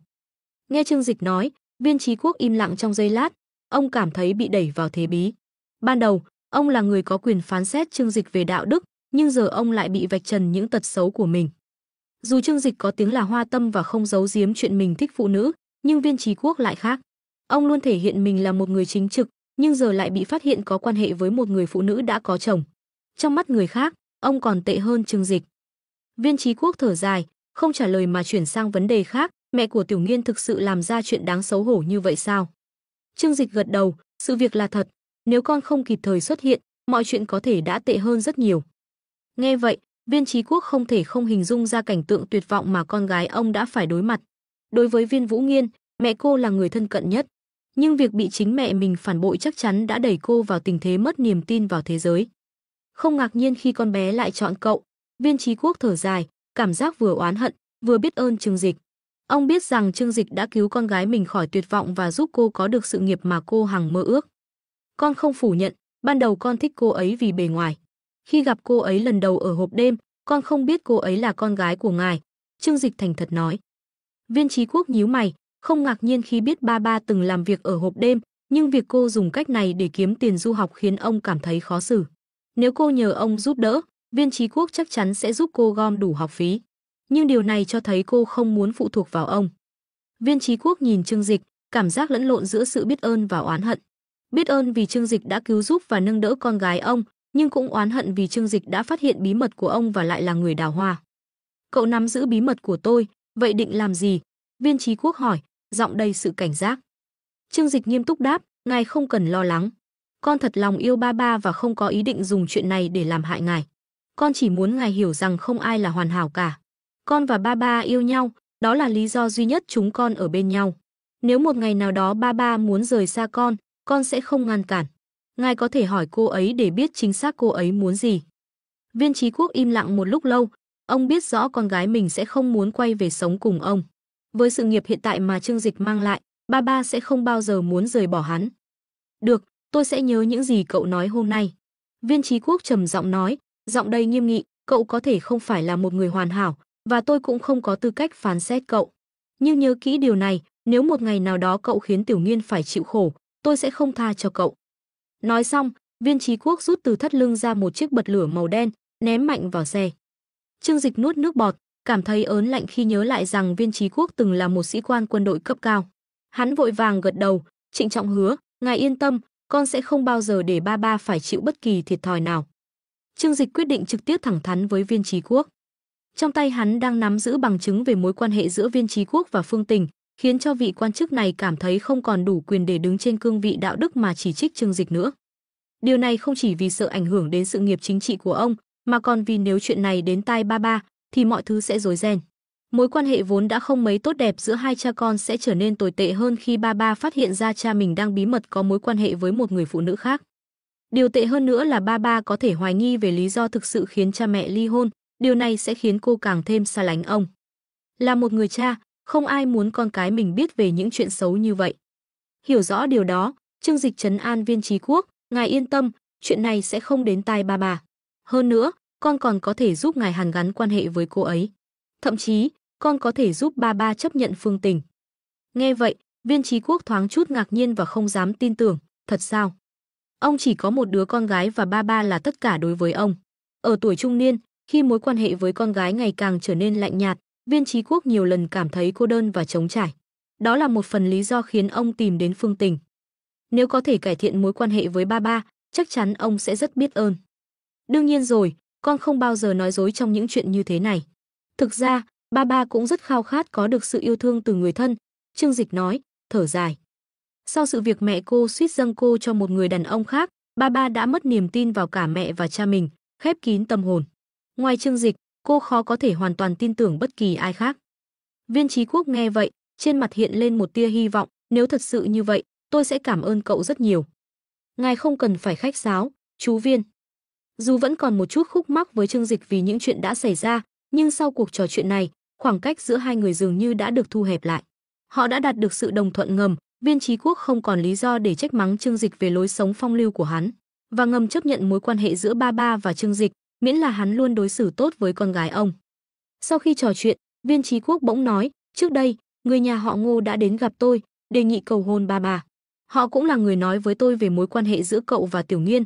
Cậu biết Ngô Nam Bình không? Viên Chí Quốc là người rất nhạy bén.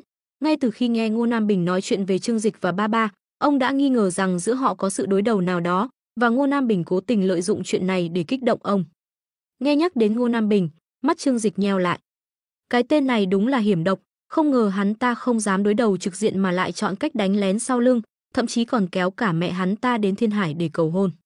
Ở Kim Lăng, hắn ta liên tục theo đuổi ba ba, nhưng cô ấy phớt lờ hắn ta. Con cũng nhân cơ hội đó khiến hắn ta mất mặt. Từ đó hắn ta ghi hận và luôn tìm cách trả thù, Trương Dịch kể. Viên Chí Quốc khẽ gật đầu. Nhà họ Ngô là một gia đình quyền thế ở Giang Nam, Trong cả giới kinh doanh lẫn chính trị đều có những nhân vật rất quyền lực. Nếu có thể tránh xung đột thì nên tránh, ông khuyên nhủ. Con luôn tin vào nguyên tắc người kính mình một thước, mình kính người một trượng.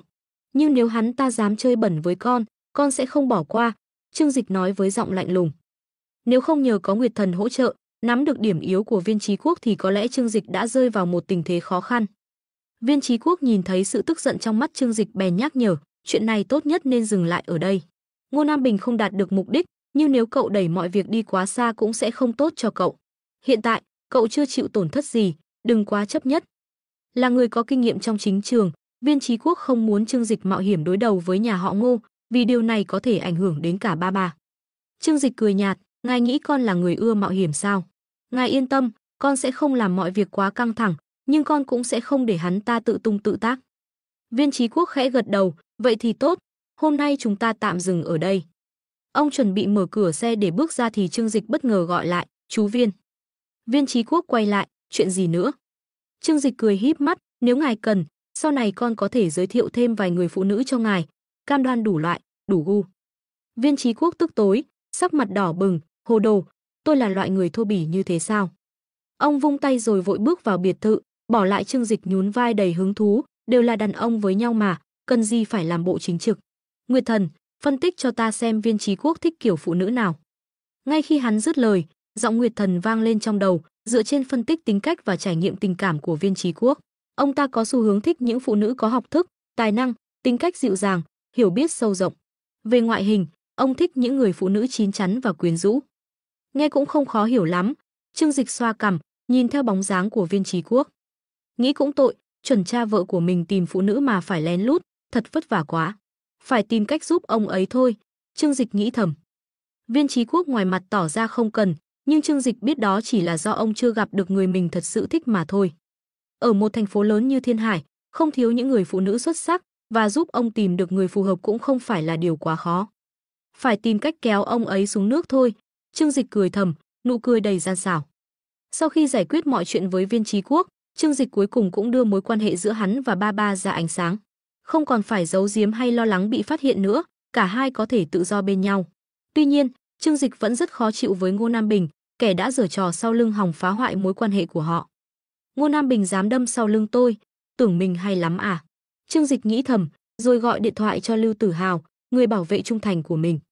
Uy, Tử Hào, tối nay đi làm cho tôi một việc.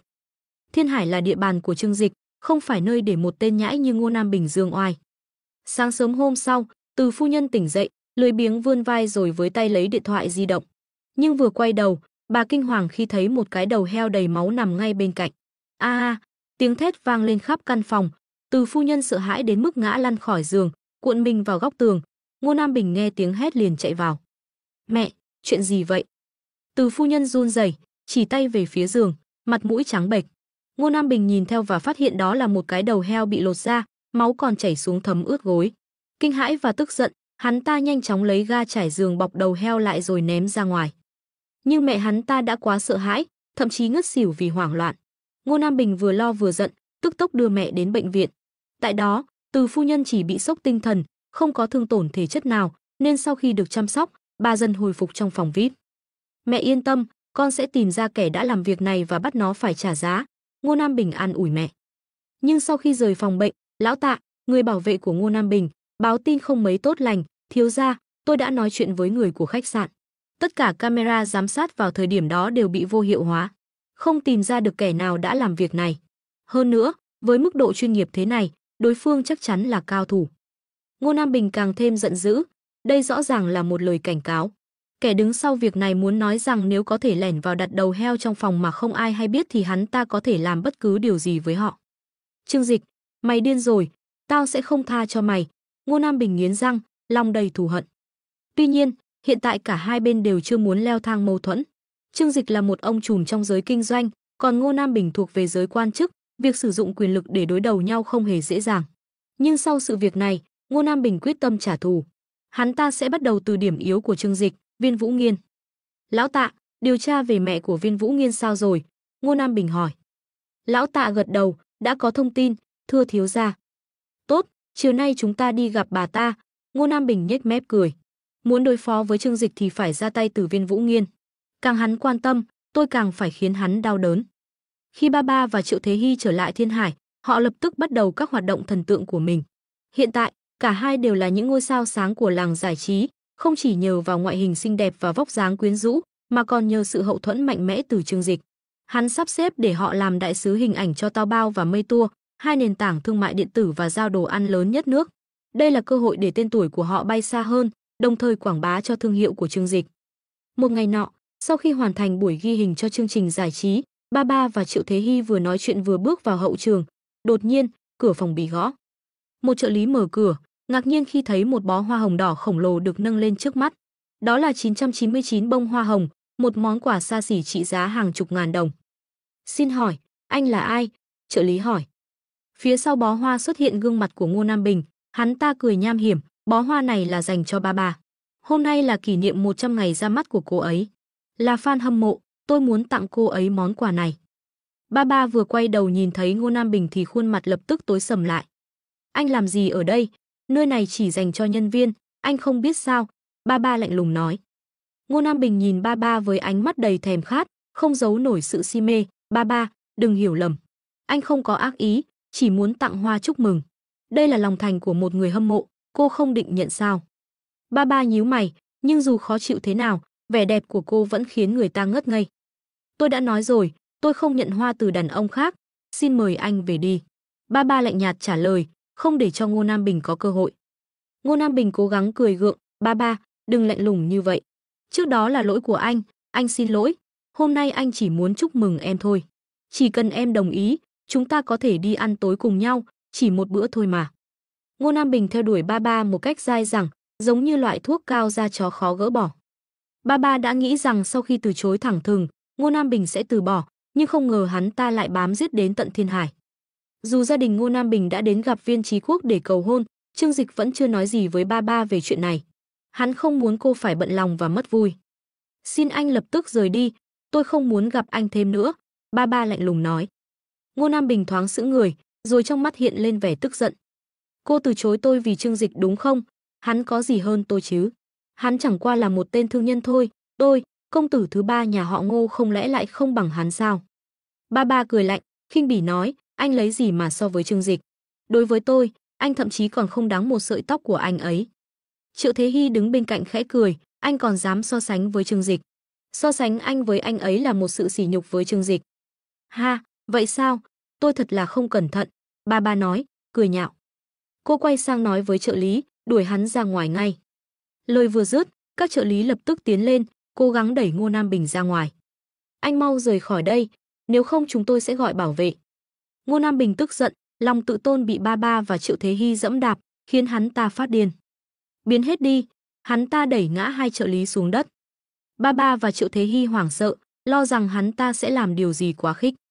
Mau gọi người đến, có kẻ gây rối, chuyên viên trang điểm hét lên, đồng thời tiến tới bảo vệ hai cô gái. Nhớ lời tôi nói hôm nay, cô và Trương Dịch sẽ phải hối hận. Ngô Nam Bình chỉ vào ba ba, trừng mắt đầy ác ý. Mau tới đây, chuyên viên trang điểm hét to hơn. Cuối cùng, các nhân viên khác cũng kịp đến và kéo Ngô Nam Bình ra ngoài. Ba ba, chờ đó, đắc tội với tôi thì hậu quả sẽ rất kinh khủng. Tôi sẽ hủy hoại cô, Ngô Nam Bình tức giận gào lên. Lời đe dọa khiến ba ba run rẩy, cô không kìm được sợ hãi. Triệu Thế Hy ôm chặt lấy cô, nói lớn, mau đuổi hắn đi. Quản lý của họ, chị Hà, lập tức ra lệnh cho hai bảo vệ đưa Ngô Nam Bình ra ngoài. Sau đó, chị bước vào phòng trang điểm, cố gắng trấn an hai cô gái. Các em không sao chứ, thật sự là hết cách rồi, vừa mới nổi tiếng đã gặp phải những kẻ điên cuồng thế này. Chị Hà tỏ ra bực tức, lần tới, nhất định tôi phải yêu cầu ban quản lý truyền hình giải quyết vấn đề an ninh chặt chẽ hơn, không thể để ai cũng tự do xông vào như thế này. Có điều làm thần tượng là như vậy đó, sau này, các em sẽ còn gặp những fan cuồng thế này thường xuyên thôi, cô nói, cố gắng trấn an hai cô gái. Nhưng lần này, không ngờ hắn lại có thể xông vào tận đài truyền hình. Lần sau, tôi sẽ tăng cường bảo vệ an toàn cho các em. Ba ba hít sâu, rồi bình tĩnh nói, không cần đâu, chuyện này để anh Trương Dịch lo liệu. Chị Hà gật đầu, vậy cũng được. Dù sự cố này chỉ là một việc nhỏ, nhưng nó đã khiến không khí trở nên căng thẳng. Sau khi quay hình xong, chị Hà gọi điện thoại cho đài truyền hình để phản ánh về vấn đề an ninh, đồng thời đưa ba ba và Triệu Thế Hy về căn biệt thự của họ ở Thiên Hải. Sau khi về nhà, Ba ba quyết định gọi cho Trương Dịch để kể về sự việc này. Anh Trương Dịch, em rất sợ, anh có thể đến đây ngay bây giờ được không? Anh biết rồi, em và Thế Hy cứ ở nhà chờ anh sẽ đến ngay. Trương Dịch cúp máy, ánh mắt trở nên lạnh lẽo. Lần trước, hắn đã cảnh cáo Ngô Nam Bình, mong rằng hắn sẽ biết điều mà rút lui về Kim Lăng. Nhưng không ngờ, tên này lại ngu ngốc đến mức tìm đến nơi làm việc của ba ba để gây sự. Sau khi suy nghĩ, Trương Dịch ra lệnh cho Lưu Tử Hào tìm vài nữ binh xuất ngũ, huấn luyện xong sẽ giao cho ba ba và Triệu Thế Hy làm vệ sĩ riêng. Lưu Tử Hào gật đầu, rõ, công tử. Nữ binh thường khó tìm hơn nam binh, và sau khi xuất ngũ, họ không gặp nhiều khó khăn trong việc tìm kiếm công việc. Nhưng với điều kiện đãi ngộ của công ty Bảo An Chiến Long, chắc chắn sẽ không khó để tìm người giỏi. Khi Trương Dịch đến nơi ở của ba ba và Triệu Thế Hy, thấy Đồng Tiểu Đại cũng đã tan làm và đang ngồi trên ghế sofa an ủi ba ba. Trên bàn trà có một vài món ăn do dì giúp việc nấu. Không có sao chứ? Trương Dịch bước tới, ôn tồn hỏi. Ba cô gái nhìn thấy hắn, lập tức cười tươi và nhường chỗ cho hắn ngồi. Ba ba trước đó còn căng thẳng, giờ đã thoải mái hơn. Cô vươn tay ôm lấy eo Trương Dịch, cọ nhẹ đầu vào ngực hắn. Anh Trương Dịch, anh đến rồi. Hắn vuốt nhẹ tóc cô, mỉm cười, đừng lo, Ngô Nam Bình sẽ không làm gì được nữa. Anh sẽ xử lý hắn, tên đó thật sự quá phiền phức. Em biết, có anh ở đây, ba ba không sợ gì cả. Ba ba hạnh phúc gật đầu. Lúc này, Triệu Thế Hy lên tiếng, nhưng trước khi đi, hắn ta nói những lời rất đáng sợ. Hắn ta còn đe dọa sẽ trả thù ba ba và anh. Trả thù? Trương Dịch nhíu mày, sau đó lạnh lùng cười, thật là một kẻ đeo bám dai như thuốc cao da chó. Sự việc lặp đi lặp lại khiến Trương Dịch thực sự tức giận. Rõ ràng lần cảnh cáo trước chưa đủ mạnh, lần này hắn phải ra tay cứng rắn hơn. Đừng lo lắng, anh sẽ cử thêm người bảo vệ các em. Anh cũng sẽ sắp xếp 20 vệ sĩ túc trực quanh nhà. Nếu hắn ta dám xuất hiện lần nữa, anh sẽ không ngần ngại đánh gãy chân hắn, Trương Dịch nói với vẻ nghiêm túc. Ba cô gái nghe lời này đều cảm thấy yên tâm hơn. Anh Trương Dịch, tối nay anh ở lại được không? Ba ba nhìn hắn với ánh mắt đầy hy vọng. Trương Dịch mỉm cười, vuốt nhẹ mũi cô, được rồi, tối nay anh sẽ ở lại. Triệu Thế Hy và Đồng Tiểu Đại đứng cạnh cười đầy ngưỡng mộ. Trương Dịch quay sang hai cô và nói, tối nay chúng ta cùng nhau nhé. Cả hai cô gái mặt đỏ bừng, nhưng trong ánh mắt lộ rõ niềm vui. Cùng lúc đó, trong cơn thịnh nộ, Ngô Nam Bình đã đưa ra một quyết định. Hắn ta không thể có được những gì mình muốn, và cũng không thể để người khác đạt được. Trương Dịch đã dám sỉ nhục hắn, và Viên Vũ Nghiên, người con gái hắn ta khao khát lại chối bỏ hắn ta. Điều này làm Ngô Nam Bình, tam công tử nhà họ Ngô, không thể nuốt trôi cơn giận này. Tất cả đều là do các người tự tìm. Hắn ta ngồi trong xe, gầm lên giận dữ. Xe dừng lại trước một khu chung cư cao cấp ở Thiên Hải. Ngô Nam Bình bước xuống xe, ngẩng đầu nhìn tòa nhà trước mặt và nhếch mép cười. Nơi này trông khá sang trọng, ở Thiên Hải chắc phải tầm 6-7 triệu cho một căn hộ thế này. Hắn ta rít một hơi thuốc, ánh mắt lơ đãng nhưng sâu trong đôi mắt là sự tính toán. Lão Tạ, trợ lý thân tín của hắn ta, bước tới bên cạnh, bình tĩnh nói. Chỉ là thuê thôi, không phải sở hữu. Theo những gì tôi điều tra, hiện giờ cô ta chẳng còn tiền. Ngô Nam Bình cười nhạt. Vậy thì càng tốt. Hai người đi vào khu chung cư, bảo vệ định ngăn cản, nhưng lão Tạ nhanh chóng lấy ra một tấm thẻ chứng nhận. Bảo vệ xem qua, lập tức cung kính cho qua mà không hỏi thêm. Ngô Nam Bình và lão Tạ tiến thẳng lên tầng 24, dừng trước căn hộ số 2401. Lão Tạ bấm chuông nhiều lần, mãi sau mới có tiếng một người phụ nữ vang lên từ bên trong. Ai đấy? Giọng nói lười biếng và mệt mỏi, nghe như vừa tỉnh ngủ. Ngô Nam Bình mỉm cười, nói. Chúng tôi được bí thư Viên cử đến để đưa tiền chu cấp. Ngay lập tức, cửa mở ra, người phụ nữ đứng trước mặt họ, tóc dài rối bời, trên người chỉ mặc một bộ đồ ngủ dây đen, đôi chân đi dép lề. Dù đã qua tuổi 40, vẻ mặt tiều tụy, nhưng vẫn còn phảng phất nét đẹp một thời của Mạnh Lệ Hoa. Viên Chí Quốc cử các anh tới đưa tiền. Mạnh Lệ Hoa hỏi, ánh mắt lộ vẻ nghi ngờ. Đúng vậy, chúng tôi được cử đến để đưa tiền. Ngô Nam Bình vừa nói vừa bước vào nhà. Căn hộ bên trong bừa bộn, đầy rác thải và hộp thức ăn nhanh. Trên bàn vứt vãi vài ống tiêm, mùi hôi thối từ những đồ ăn thừa khiến không gian ngột ngạt. Ngô Nam Bình cau mày, nhưng vẫn giữ nụ cười bình thản. Mạnh Lệ Hoa ngồi phịch xuống ghế salon, ngậm điếu thuốc hỏi. Viên Chí Quốc hàng tháng đều gửi tiền qua tài khoản, sao giờ lại cử người đến đưa? Ngô Nam Bình cười nhạt, ra hiệu cho lão Tạ. Lão Tạ rút một phong bì dày từ túi áo, đặt lên bàn. Bên trong lộ ra xấp tiền mặt, ít nhất cũng 30-40 ngàn. Mắt Mạnh Lệ Hoa sáng lên. Viên Chí Quốc chỉ gửi cho cô 3.000 đồng mỗi tháng, sao hôm nay lại nhiều tiền thế này? Các anh muốn gì? Mạnh Lệ Hoa nhìn chằm chằm hai người, cảm giác có điều gì đó không đúng. Ngô Nam Bình ngồi xuống, lấy một chiếc ống tiêm trên bàn lên xem xét. Chúng tôi không đòi hỏi gì nhiều, chỉ cần cô giúp một chuyện nhỏ, số tiền này sẽ là của cô. Kể từ khi Trương Dịch cử người gửi đầu heo đến từ phu nhân, bà ta đã sợ hãi quay về Kim Lăng cùng Ngô Nam Bình. Nhưng Trương Dịch không nghĩ sự việc đã kết thúc dễ dàng như vậy. Ngô Nam Bình là một người thâm hiểm, khó lường, và điều đó khiến Trương Dịch cảm thấy không thể coi thường. Loại người như hắn ta chắc chắn sẽ không từ bỏ dễ dàng, Trương Dịch nghĩ. Tuy nhiên, Trương Dịch không sợ, hắn đã tăng cường bảo vệ cho Ba Ba và Triệu Thế Hy. Mọi nơi họ đến đều có ít nhất 10 bảo vệ từ công ty an ninh Chiến Long theo sát, bảo vệ họ 24/7. Thậm chí khi họ vào phòng tắm hay nhà vệ sinh, nữ bảo vệ cũng đứng chờ bên ngoài. Với mức độ bảo vệ nghiêm ngặt như vậy, Ngô Nam Bình khó mà tiếp cận họ được. Dù vậy, Trương Dịch biết rằng Ngô Nam Bình không dễ bỏ qua và sẽ tìm cách trả thù. Chính vì vậy, hắn càng phải cẩn thận. Trương Dịch là người không thích bị động, hắn luôn chủ động nắm thế thượng phong. Nhưng đối đầu trực tiếp với Ngô Nam Bình không phải điều dễ dàng. Gia tộc họ Ngô là một trong những thế lực lớn ở Giang Nam, không dễ đụng vào. Do đó, Trương Dịch phải tìm cách khiến Ngô Nam Bình không thể phản công được nữa, bằng cách nắm giữ điểm yếu của hắn ta. Hắn quyết định sẽ phái những người giỏi nhất trong đội đặc vụ của mình, những người từng là lính trinh sát xuất sắc nhất mà hắn đã tuyển chọn khi thành lập công ty an ninh. Nhóm này chuyên thu thập thông tin và thực hiện các nhiệm vụ bí mật. Họ là những người không chỉ giỏi về thể lực mà còn tinh thông chiến thuật, không để lại dấu vết nào khi thực hiện nhiệm vụ. Trương Dịch bước đến bên cửa sổ, lấy điện thoại và gọi cho người giỏi nhất trong đội, Ẩn Hiệp, một cựu lính trinh sát đỉnh cao. Alo, Ẩn Hiệp, tôi có việc cần anh giải quyết, Trương Dịch nói. Ngài có chỉ thị gì? Ẩn Hiệp trả lời, giọng điệu chuyên nghiệp nhưng đầy phấn khích. Sau một thời gian dài không có nhiệm vụ lớn, lần này anh ta cảm thấy vô cùng hào hứng. Nhiệm vụ lần này không chỉ đơn giản là về quyền lực hay tiền bạc. Trương Dịch biết rằng để hạ gục Ngô Nam Bình, hắn phải tấn công vào những điểm yếu mà đối phương không ngờ tới. Tôi cần anh đi một chuyến tới Kim Lăng, điều tra về một người tên Ngô Nam Bình. Tập trung vào hộp đêm Bonning Sun, Trương Dịch bình thản ra lệnh. Hiểu rồi, ngài muốn điều tra thông tin nào cụ thể? Hãy tìm cách khiến hắn ta phải chịu hậu quả. Trương Dịch trả lời ngắn gọn. Hộp đêm Bonning Sun của Ngô Nam Bình là một trong những nơi nổi tiếng nhất ở Kim Lăng. Không chỉ được biết đến trong thành phố, mà danh tiếng của nó còn vang dội khắp cả nước. Hầu hết những ai đến Kim Lăng đều đã nghe về nơi này, đặc biệt là giới trẻ đam mê cuộc sống về đêm. Bonning Sun không chỉ là nơi để tiêu tiền mà còn là chỗ mà những kẻ giàu có thể thỏa mãn mọi thú vui xa xỉ. Trương Dịch đã có trong tay nhiều thông tin nhờ Nguyệt Thần, nhưng vẫn cần thêm bằng chứng đủ mạnh để khiến Ngô Nam Bình phải cúi đầu. Với chỗ dựa của nhà họ Ngô, bao gồm nhiều nhân vật quyền lực trong chính trị và kinh doanh, việc hạ bệ hắn ta không hề dễ dàng. Phải có những bằng chứng không thể chối cãi mới có thể làm hắn ta gục ngã.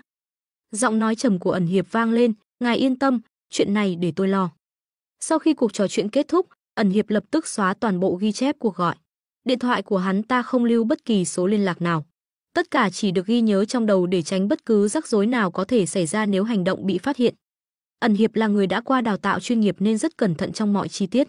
Khi thấy điện thoại báo có tiền chuyển vào tài khoản, hắn ta không cần xem cũng biết đó là khoản thanh toán từ Trương Dịch qua tài khoản bí mật. Từ trước đến giờ Trương Dịch luôn rộng rãi trong việc chi trả, hiểu rằng lòng trung thành có thể không tuyệt đối, nhưng sự trung thành với tiền bạc thường đáng tin hơn. Ẩn Hiệp chỉnh lại áo khoác, nhìn bên ngoài chỉ là một người đàn ông bình thường khoảng 30 tuổi, hoàn toàn không có gì nổi bật trong đám đông. Hiện tại, hắn ta đang ngồi trong một quán cà phê ở Thiên Hải, nhâm nhi tách cà phê, ngắm nhìn khung cảnh đường phố bình yên bên ngoài. Sau khi rời khỏi quán cà phê và thanh toán, hắn đặt vé tàu cao tốc đi Kim Lăng. Chỉ mất 1 giờ đồng hồ để di chuyển từ Thiên Hải đến Kim Lăng với khoảng cách hơn 300 cây số. Đến nơi, việc đầu tiên hắn làm là tìm hiểu về hộp đêm Bonning Sun. Tin tức rất dễ dàng tìm thấy, chỉ cần hỏi thăm từ những tài xế taxi là đủ để biết rõ. Ồ, anh cũng biết đến sinh nhật à?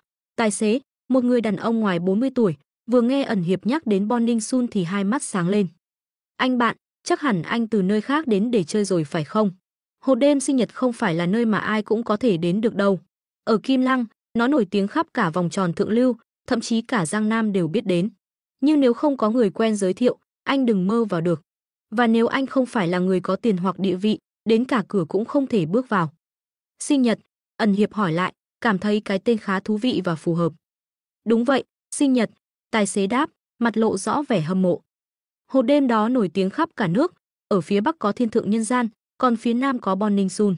Nơi đó là giấc mơ của tất cả đàn ông, là thiên đường. Chỉ cần bước vào được, loại phụ nữ nào cũng có thể có trong tay. Tài xế cảm thán, thậm chí có những nữ diễn viên nổi tiếng trên TV cũng xuất hiện ở đó. Hắn ta nhún vai rồi nói tiếp, dĩ nhiên, để chơi với những cô gái đó, phải là những người có thân phận và địa vị rất cao. Ẩn Hiệp nhíu mày, thể hiện vẻ tò mò và tiếp tục hỏi chuyện tài xế như một người lần đầu tới Kim Lăng. Ông bác, đây là lần đầu tôi đến Kim Lăng, nơi đó thực sự đẳng cấp như vậy sao? Tài xế nghe vậy liền hừ một tiếng, anh không hiểu đâu. Hộp đêm đó không thể so với mấy nơi bình thường. Tôi nói với anh thế này, ở đó, nhân viên phục vụ tệ nhất cũng phải là siêu mẫu hoặc sinh viên của các học viện điện ảnh và truyền hình. Ngoại hình đẹp chỉ là điều kiện tối thiểu, nếu không có tài năng đặc biệt, chẳng hạn như ca hát, nhảy múa hoặc biết ngoại ngữ thì họ thậm chí không có đủ tư cách tiếp khách. Tài xế nói tiếp với vẻ tự hào, những người giàu có và có quyền lực đều đã gặp qua đủ loại phụ nữ xinh đẹp. Nếu cô gái chỉ có ngoại hình mà thiếu kiến thức, họ sẽ không thèm để mắt. Ẩn Hiệp nghe thấy vậy liền tỏ ra kinh ngạc, không ngờ bây giờ tiêu chuẩn cho công việc này lại cao như vậy. Xã hội hiện tại cạnh tranh khốc liệt mà, nghề nào cũng thế. Ngay cả nghề này cũng không ngoại lệ. Tài xế đáp, nhưng mặt vẫn rất nghiêm túc. Nhưng để làm việc ở đó, ngay cả các cô gái thuộc tầng lớp thượng lưu cũng muốn chen chân vào. Chỉ cần làm quen được với những nhân vật quyền lực, họ sẽ có mối quan hệ tốt. Đặc biệt là những diễn viên nhỏ trong làng giải trí, vì muốn có tài nguyên điện ảnh mà sẵn sàng ngủ với các đại gia. Ẩn Hiệp hiểu rõ sự thật này, nhưng vẫn giả vờ ngạc nhiên, không ngờ Kim Lăng lại có một nơi đặc biệt như vậy. Chỉ tiếc là tôi không biết chỗ đó ở đâu, nếu có thể ghé qua dù chỉ để nhìn từ xa cũng đã đủ để về khoe với bạn bè rồi. Ẩn Hiệp thể hiện vẻ tiếc nuối. Tài xế thấy vậy thì cười đầy ẩn ý, anh muốn vào chắc chắn là không được đâu. Nhưng nếu chỉ muốn nhìn từ xa, tôi có thể giúp. Hiểu được ý tài xế, Ẩn Hiệp liền rút ra một tờ 100 đồng đưa cho ông ta, cảm ơn bác, phiền bác chỉ đường giúp tôi. Tài xế nhìn thấy tờ tiền liền cười tươi, đáp, dễ thôi, cậu trai trẻ muốn mở mang tầm mắt cũng không có gì lạ. Ông nhận tiền rồi nói, gặp tôi coi như cậu may mắn, nếu không sẽ rất khó mà tìm được chỗ đó. Ẩn Hiệp cười đáp lại, vâng, may quá có bác giúp. Không lâu sau, xe dừng lại ở một khu không quá sầm uất nhưng rất sang trọng. Tài xế chỉ về phía một cánh cửa lớn đóng kín. Đó, chính là nó, ông nói. Ẩn Hiệp nhìn theo, thấy một cánh cửa pha lê chống đạn màu đậm, không thể nhìn thấy gì bên trong. Nó trông giống một cửa hàng bình thường vào ban ngày, nhưng chắc chắn sẽ biến đổi khi đêm xuống. Ban ngày thì trông nó bình thường vậy thôi, nhưng đợi đến tối, nó sẽ rất khác đấy, tài xế nói với vẻ đầy ẩn ý. Ẩn Hiệp biết Morning Sun là một chỗ vui chơi đẳng cấp nên đã tính toán phải vào trong để hoàn thành nhiệm vụ. Tuy nhiên, đây là nơi chỉ dành cho hội viên VIP, nếu không có người giới thiệu thì không thể vào được. Có lẽ vì lý do này mà hộp đêm trở nên nổi tiếng ở khắp Kim Lăng. Không ít người mong muốn được vào trong để khẳng định đẳng cấp của mình. Nhưng đối với Ẩn Hiệp, việc vào đó không phải là vấn đề khó khăn. Hắn ta từng làm trong quân đội và được huấn luyện những kỹ năng điều tra đặc biệt, bao gồm cả kỹ năng gián điệp. Sau đó, hắn ta tìm cách tiếp cận một thiếu gia nổi tiếng ở Kim Lăng tên là Hạ Lan, người rất thích chơi bóng rổ. Bằng cách này, Ẩn Hiệp nhanh chóng kết thân với Hạ Lan khi giả vờ là một tay chơi bóng cừ khôi và cũng là con nhà giàu ở Thiên Hải. Chẳng bao lâu, hắn ta đã trở thành bạn thân của Hạ Lan, thậm chí nhiều lần mời Hạ Lan đi chơi, chi rất nhiều tiền. Điều này càng khiến Hạ Lan tin tưởng vào thân phận con nhà giàu của Ẩn Hiệp. Đến một ngày, Ẩn Hiệp tỏ ra tò mò về hộp đêm Morning Sun và nói ra ý định muốn đến đó thử xem sao. Hạ Lan ngay lập tức đồng ý, không quên cam đoan. Này, chuyện nhỏ thôi mà, chủ của Morning Sun là bạn thân của tao đảm bảo với mày rằng VIP không thành vấn đề. Nghe vậy, Ẩn Hiệp tỏ ra vô cùng hào hứng. Vậy thì quá tuyệt rồi, tao đã nghe nói Morning Sun rất thú vị, luôn muốn ghé thử, đúng là dịp may. Hạ Lan mỉm cười mờ ám rồi đáp, mày đến đúng chỗ rồi đấy.